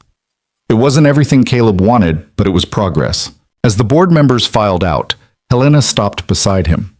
You have courage, Mr. Mercer. I'll give you that. But courage without political intelligence gets crushed. Watch your back. It wasn't quite a threat, but it wasn't reassurance either. So, Jessica Chen agreed to meet with them on Thursday afternoon at a coffee shop far from Ashford Industries headquarters. Caleb went with Marcus, not wanting to overwhelm her with too many people. She was 32, petite, wearing a blazer that looked like armor against the world. Her eyes were wary when they sat down. Thank you for meeting with us, Caleb said gently. I know this isn't easy. Why are you doing this? Her voice was sharp. It's been 2 years. I moved on, got a new job, and now you want to drag it all back up? Because what happened to you was wrong, and the man who did it is still there, still in a position to hurt other people. Caleb kept his voice quiet. I'm not asking you to do anything you're uncomfortable with, but if you're willing to talk to the board to tell them what really happened, it could change things. Change things for who? For you? So you can feel good about your new job? Jessica's hands were trembling around her coffee cup. You have no idea what it cost me to come forward the first time. The meetings with lawyers who made me feel like I was lying. The settlement that felt like hush money, leaving a job I loved because staying meant seeing his face every day. You're right, Caleb said. I don't know what that feels like, but I know what it feels like to be treated like you're disposable, to have powerful people close ranks against you, to watch the system protect the people who hurt you. Something shifted in her expression. You're the janitor, the one who saved Vivien Ashford. Yeah. I saw what they did to you. The news, the articles, all of it. She studied him. And you came back? Took a job with them? I took a job trying to fix them, or at least trying to make sure they can't keep destroying people like they destroyed you, and me, and everyone else they've used up and thrown away. Jessica was quiet for a long time. Then she said, What do you need from me? Marcus pulled out a folder. We'd like you to tell the board what happened, your full story, unedited. We'll be there to support you, and afterward we'd like to offer you a formal apology from the company and compensation for the harm done. Not hush money this time. Actual acknowledgement of wrongdoing. What happens to Brennan? If your testimony supports what we've already documented, he's terminated and will recommend policy changes to make sure this can't happen to anyone else. Jessica looked between them, her expression unreadable. Finally, she nodded. Okay, I'll do it. Not for you. For every woman who comes after me. So they don't have to go through what I went through. Thank you, Caleb said. Don't thank me yet. I might change my mind. But there was steel in her voice now. When do you need me? Next Tuesday, board meeting. We'll prepare you beforehand, walk you through what to expect. Jessica left 30 minutes later, and Caleb sat with Marcus in the suddenly quiet coffee shop. That was hard to watch, Marcus said quietly. Yeah. Caleb thought about Jessica's trembling hands, the way her voice had cracked when she talked about leaving her job. This is going to keep happening, isn't it? Every case we reopen, we're going to re-traumatize people all over again. Probably, but we're also giving them something they didn't have before. Validation, accountability, the knowledge that someone finally believes them and is willing to fight. Is that enough? It's more than they had yesterday. The weekend before Jessica's testimony, Gordon Price published an op-ed in the Wall Street Journal titled, "When Corporate Virtue Signaling Goes Too Far." He didn't name Caleb directly, but the implications were crystal clear. Vivien's employee welfare initiative was performative nonsense designed to distract from real business concerns. Caleb read it Sunday morning while Lily ate cereal and watched cartoons. Each paragraph was a masterclass in manipulation, twisting facts just enough to seem credible while painting Vivien as unstable and Caleb as an unqualified opportunist. His phone rang. "Vivien." "I saw it," Caleb said before she could speak. "We're releasing a response. My communications team is drafting it now." "Don't." Caleb surprised himself with the certainty in his voice. "Let me respond. Publicly. On my own terms." "Caleb, Gordon is a professional manipulator. If you engage directly, then people will see exactly who we are. Not corporate PR speak, not carefully managed messaging, just the truth." He took a breath. "Trust me. Please." Vivien was quiet for a moment, then, "Okay, but run it by me first." Caleb spent 2 hours writing. Not a polished corporate response, but something raw and real and entirely his own. He sent it to Vivien, who called back immediately. "This is perfect," she said. "Publish it."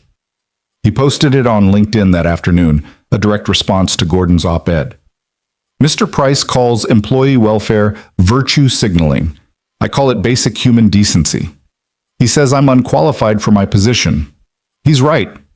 I don't have an MBA or decades of corporate experience. What I have is firsthand knowledge of what it's like to be treated as disposable. I've been the person choosing between rent and food. The parent working 2 jobs and still falling short. The employee who gets destroyed for doing the right thing. Mr. Price thinks that makes me unqualified. I think it makes me exactly the right person for this job. Because I'm not here to protect corporate image, I'm here to protect people. And if that makes the comfortable uncomfortable, then we're doing something right." The post went viral within hours. Thousands of shares, comments from workers across industries sharing their own stories of being chewed up by corporate machinery, news outlets picking it up, and buried in the avalanche of support was a message from Gordon himself. "You have no idea what you've started. Enjoy it while it lasts." Caleb read the threat and felt something harden in his chest. Let him try. Tuesday's board meeting was different from the first. This time, Jessica Chen sat beside Caleb, her posture rigid with tension. Vivien had arranged for a trauma counselor to be available if Jessica needed support. Marcus and Priya flanked them like bodyguards. Helena called the meeting to order. "Ms. Chen, thank you for being here. We understand this is difficult. Please tell us in your own words what happened." Jessica's voice was quiet at first, but it grew stronger as she spoke. She described 18 months of escalating harassment from Robert Brennan, comments about her appearance, unwanted touching disguised as mentorship, requests to meet privately that made her skin crawl. And when she finally reported it to HR, the immediate pressure to settle quietly. "They told me filing a formal complaint would damage my career," Jessica said, "that it would be my word against his, and he was well respected. They offered me money to sign an NDA and leave. I felt like I had no choice." "Did anyone investigate your claims?" David asked. "They interviewed me once, never talked to my coworkers who witnessed some of the incidents, never reviewed the emails Brennan sent me, never checked his calendar to verify the private meetings he kept requesting. They just made it go away." Her voice cracked. "Made me go away." Richard Vance shifted uncomfortably. "Ms. Chen, I want to be clear that our legal team followed all appropriate protocols."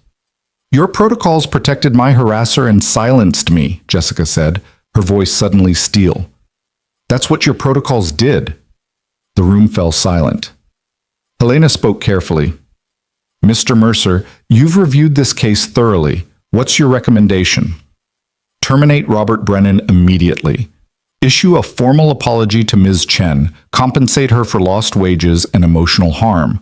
And most importantly, reform the entire complaint process so this can never happen again." Jeez. Caleb pulled out the policy proposal his team had spent 2 weeks developing. "We need independent investigation of all harassment complaints. We need to eliminate NDAs in settlement agreements. We need to protect complainants instead of punishing them. and we need real consequences for people in power who abuse it. That's a complete overhaul of our legal protocols, Vance protested. Yes, Vivien said. It is, because our current protocols are designed to protect the company's reputation at the expense of our employees' safety. That ends now. The debate lasted 90 minutes, but when the vote came, it was 8-4 in favor of Caleb's recommendations. Robert Brennan was terminated effective immediately. Jessica Chen received a formal apology and compensation package, and the policy reforms would be implemented company-wide within 60 days. Jessica Chen walked out of that boardroom with her head high for the first time in 2 years. Caleb watched her shake Vivien's hand, watched something like hope flicker across her face, and felt the enormity of what they'd just accomplished settle into his bones. One case, one woman vindicated. It was a drop in an ocean of injustice, but it was a start. In the hallway afterward, Helena pulled him aside. Her expression was impossible to read. "You won today," she said quietly. "But understand something, Mr. Mercer. The 4 board members who voted against you, they represent 53% of our institutional investors. They're going to push back hard on every reform you propose. They're going to question every expense. They're going to make your life very difficult." "They already are," Caleb said. "It's going to get worse." She paused. "But for what it's worth, I think you're doing important work. Just be prepared for how ugly this could get." She was right about the ugliness. Within a week, someone leaked Jessica's testimony to the press. Not the triumphant vindication angle, but carefully edited excerpts designed to make her look vindictive and unstable. The article ran in a business journal known for conservative reporting, with the headline, "Former Employees' Accusations Raise Questions About Ashford Industries' Stability."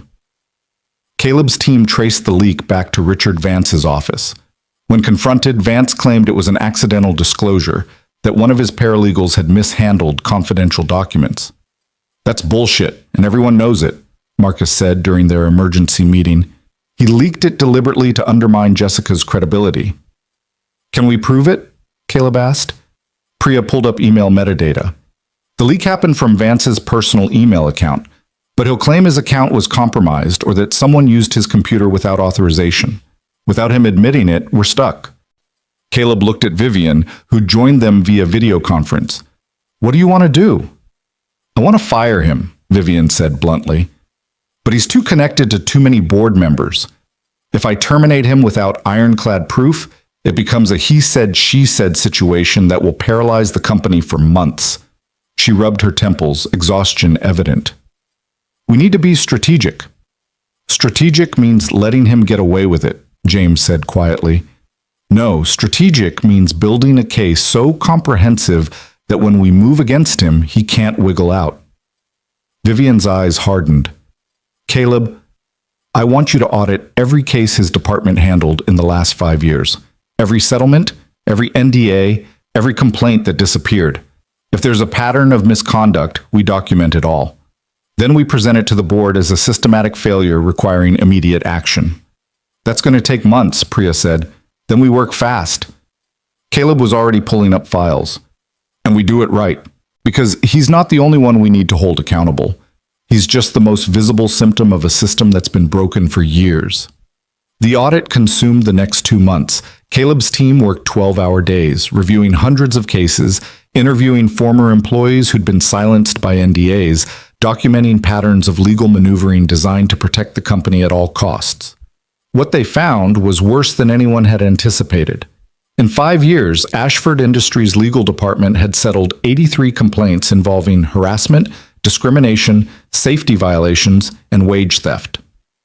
Total settlement cost, $4.2 million. Total number of managers or executives terminated as a result, 0. The pattern was clear and damning. Legal wasn't protecting the company from frivolous lawsuits.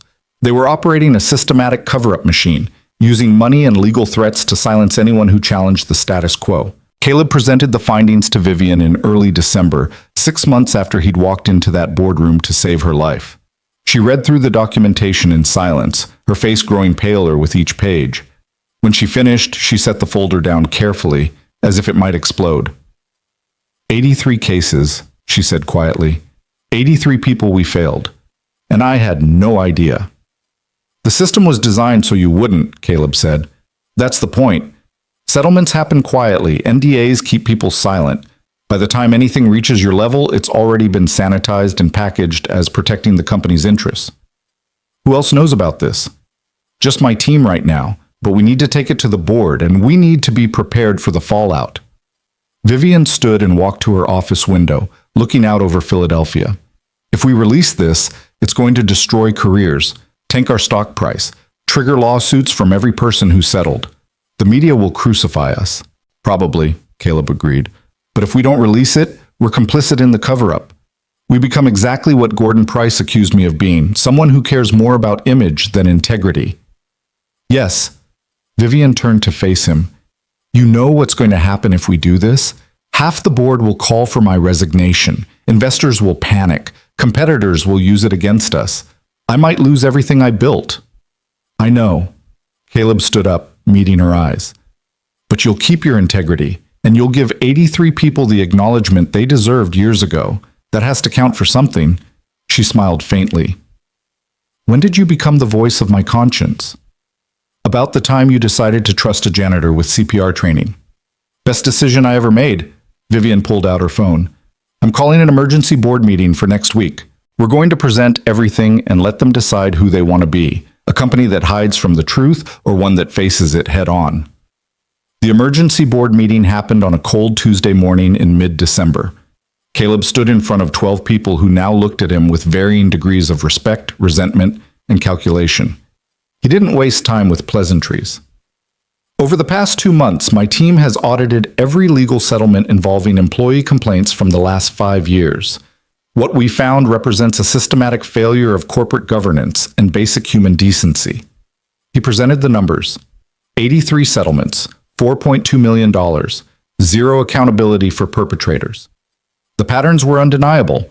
Complaints clustered around specific managers, departments where turnover was suspiciously high, safety violations that were settled instead of corrected. Richard Vance tried to interrupt 3 times. Each time, Vivien shut him down with a look that could freeze blood. When Caleb finished, the silence was absolute. David, the younger board member who'd supported Jessica Chen, spoke first. This is catastrophic.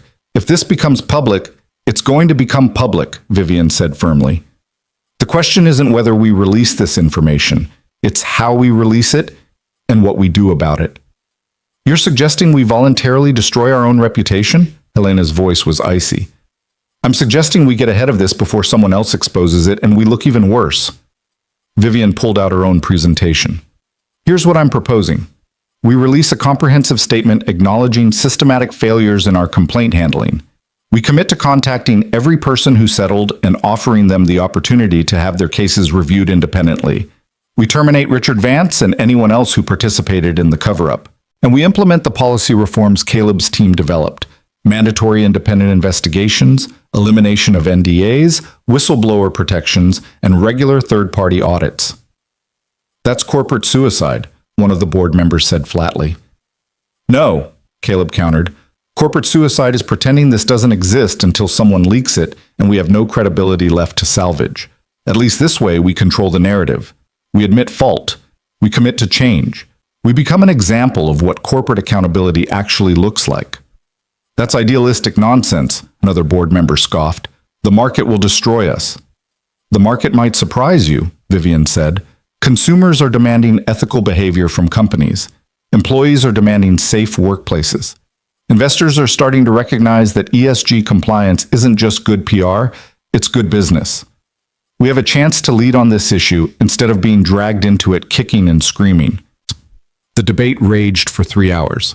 Board members argued about liability exposure, stock price impacts, competitive disadvantages, and reputation damage. Some threatened to resign. Others threatened lawsuits.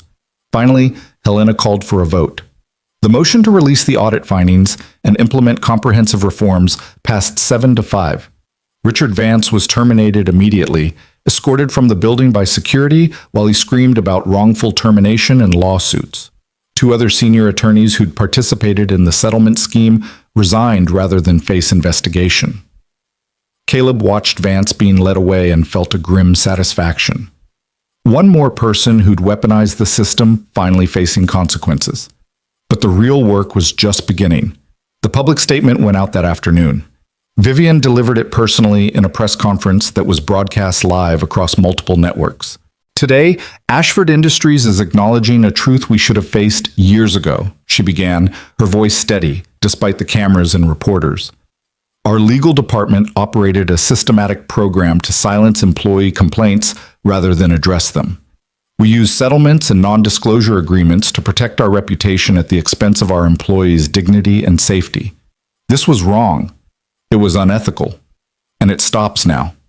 She outlined the reforms, the commitment to contact every affected employee, the independent review process. She took full responsibility as CEO and announced she was taking a voluntary 25% pay cut until the reforms were fully implemented. I know this revelation will damage our company's reputation in the short term, Vivien said, but I would rather lead a company known for confronting its failures than one that hides them. We're committed to doing better, not because it's profitable, but because it's right. The press conference lasted 90 minutes. Reporters asked hard questions. Vivien answered everyone honestly, even when the answers made the company look worse.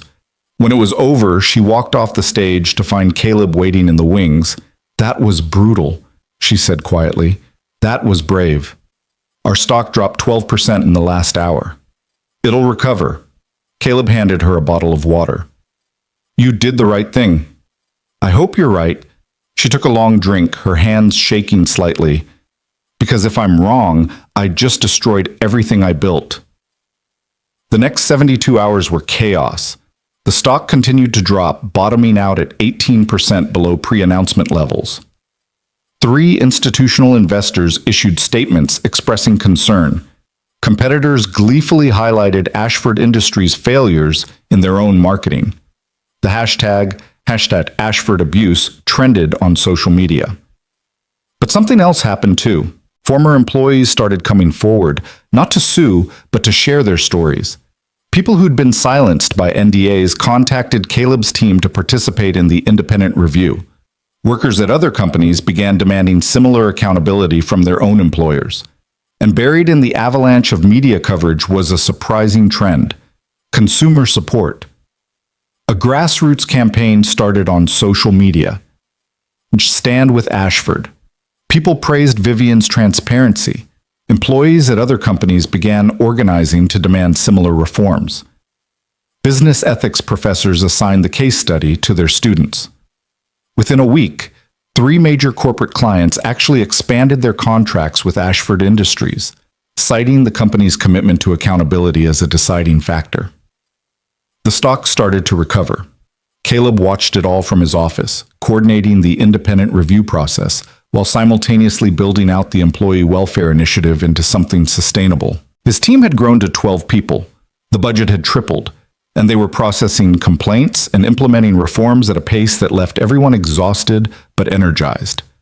On a Friday evening, 3 weeks after the announcement, Vivien appeared at his office door. "Go home," she said. "You've been here 14 hours.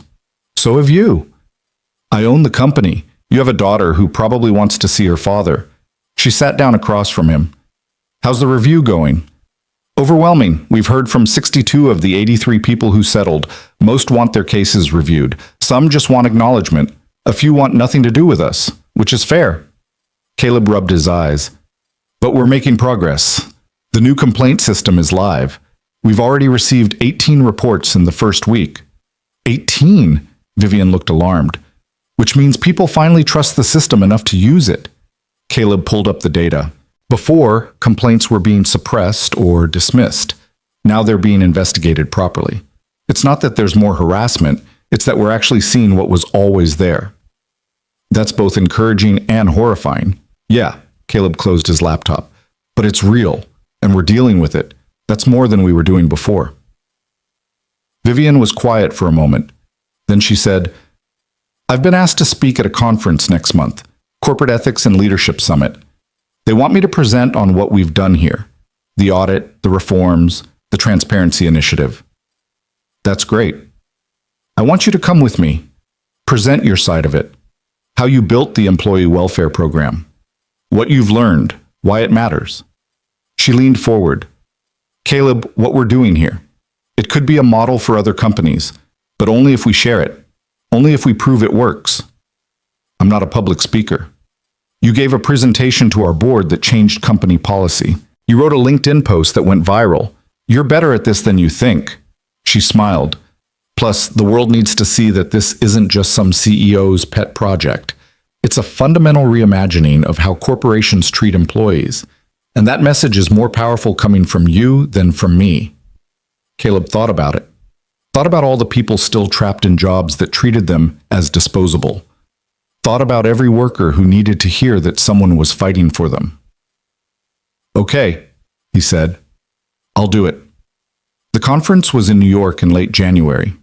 Caleb stood backstage in a suit that actually fit properly this time, watching Vivien deliver the opening remarks to an audience of 500 corporate leaders, HR professionals, and business ethics experts.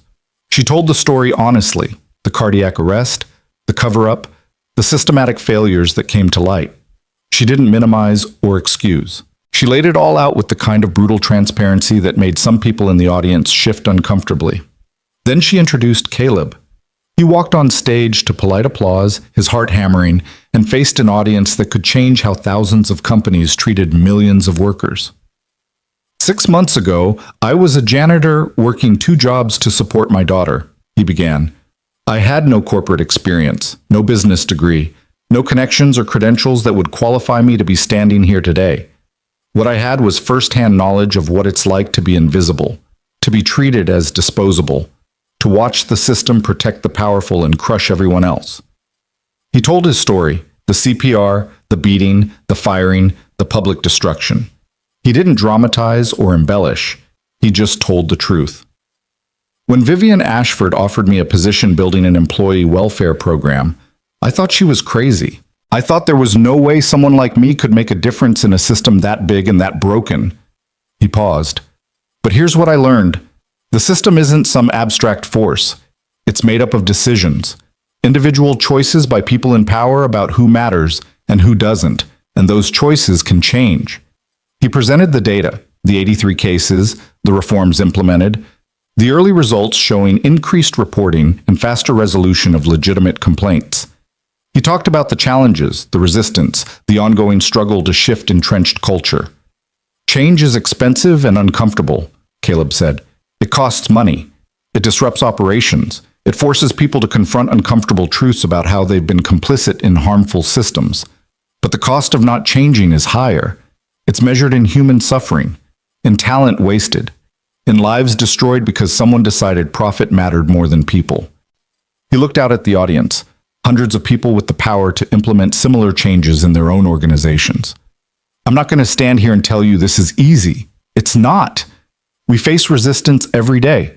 We make mistakes. We're still learning, but we're doing it. And if we can do it, if a pharmaceutical company with a history of systematic abuse can transform into something better, then anyone can. He took a breath. The question isn't whether change is possible. It's whether you're willing to do the hard work to make it happen. The applause started before he finished speaking and grew into a standing ovation that lasted 3 minutes. Afterward, Caleb was mobbed by conference attendees wanting to know more. HR directors asking for implementation guides, corporate ethics officers requesting consultation, employees from other companies sharing their own stories of being failed by broken systems. A woman in her 50s with tears in her eyes grabbed his hand. My son was fired for reporting safety violations at his company. They destroyed his reputation just like they tried to destroy yours. Thank you for proving that sometimes the good guys can win. Caleb didn't know what to say to that, so he just squeezed her hand and said, I'm sorry about your son, and I hope things get better for him. That night, Vivien took him to dinner at a restaurant where the menu didn't list prices, the kind of place he'd never imagined being able to afford. You were brilliant today, she said, raising her wine glass. Half the people there want to hire you away from me. I'm not going anywhere. Caleb took a sip of water. We're not done yet. No, we're not, Vivien smiled. But we're making progress.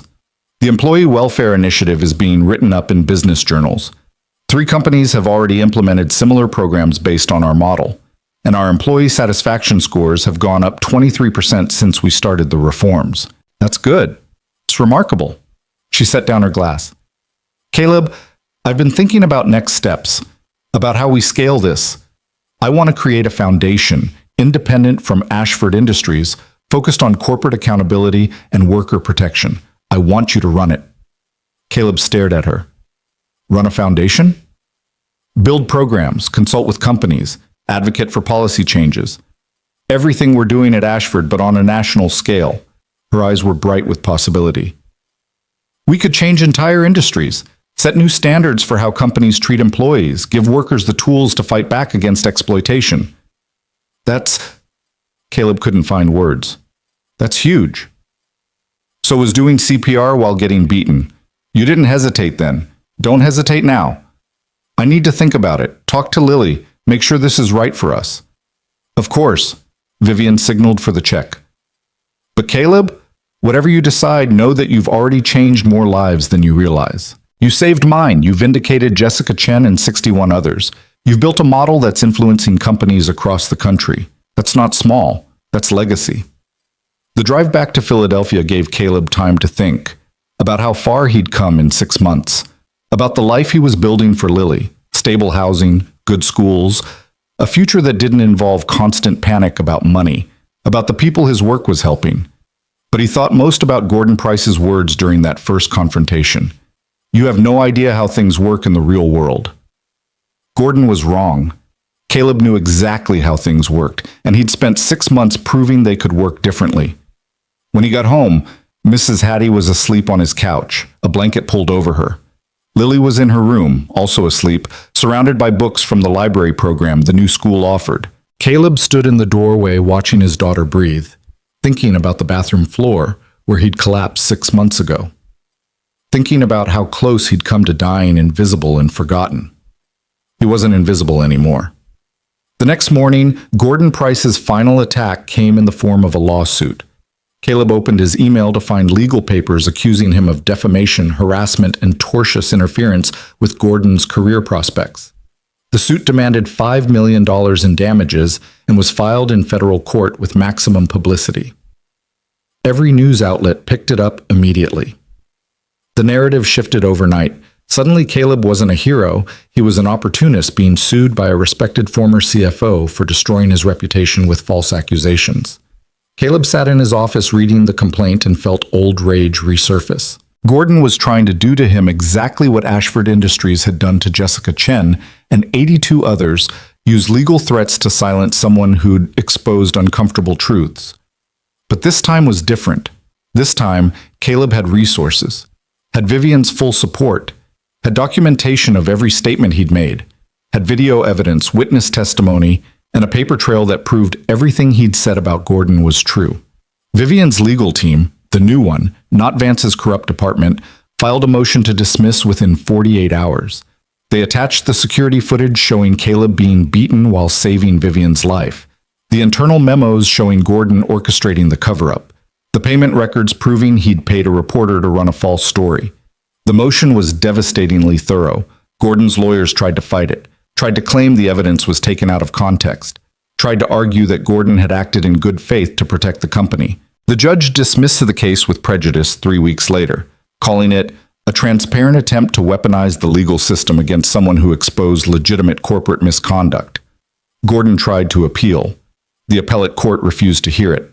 2 months after filing his lawsuit, Gordon Price was effectively unhireable in the pharmaceutical industry, facing his own legal problems from former employees he'd helped silence and watching his reputation crumble the way he'd tried to destroy Caleb's. Caleb didn't celebrate. There was no satisfaction in watching someone else fall apart, even someone who'd tried to destroy him. But he did feel vindicated and safe. For the first time in his adult life, he felt safe. Spring came to Philadelphia with cherry blossoms and warm rain. Caleb stood on the balcony of his apartment, the one with 3 bedrooms and no roaches, watching Lily play in the courtyard below with other kids from the building. His phone buzzed. A text from Vivien. Board approved the foundation. We launch in June. Still want to run it? Caleb thought about the woman at the conference whose son had been destroyed for reporting safety violations. Thought about Jessica Chen and the 61 others who'd finally gotten acknowledgement. Thought about every worker still trapped in systems designed to exploit them. He typed back, "Yes, let's build something that lasts." That evening, Lily asked him to help with her homework, a school project about heroes. She'd chosen to write about him. "You saved that lady's life," Lily read from her notes. "And then you saved lots of other people by making companies be nice to workers. That's two kinds of hero." Caleb felt his throat tighten. "Baby girl, I'm not a hero. I just did what needed to be done." "That's what heroes do, Dad." She looked at him with 8-year-old certainty. They do hard things because they're right. Later, after Lily was asleep, Caleb stood on the balcony again, looking out over the city. Somewhere out there, people were working jobs that didn't value them. Fighting systems designed to keep them invisible, struggling to survive while being told they were disposable. He couldn't save everyone, couldn't fix every broken system, couldn't undo decades of exploitation and abuse. But he could fight, could build programs that protected workers, could hold powerful people accountable, could prove that sometimes, not always, but sometimes, speaking truth to power actually worked. His phone buzzed again. This time it was Mrs. Hattie. "Proud of you, child. Always knew you were meant for something big." Caleb smiled and typed back, "Couldn't have made it without you. Thank you for everything." He thought about where he'd been 6 months ago, collapsed on a bathroom floor, dying slowly from injuries sustained while saving a stranger's life. Invisible, destroyed, hopeless. Now he was standing on a balcony in a safe apartment, his daughter sleeping peacefully in the next room, planning a foundation that would help thousands of workers across the country. He had a job that mattered, resources to fight back, a voice that people listened to. He was seen, not as a problem to be solved or a body to be exploited, but as a person who mattered, who could make a difference, who refused to let anyone else die invisible. Lily's question from months ago echoed in his mind. "Are you happy, Dad?" For the first time in years, Caleb could answer honestly, "Yes, baby girl. I'm happy. Because I'm not just surviving anymore. I'm living, and I'm making sure others get that chance too." The city lights sparkled below him, each one representing a person with their own struggles, their own dreams, their own fight for dignity.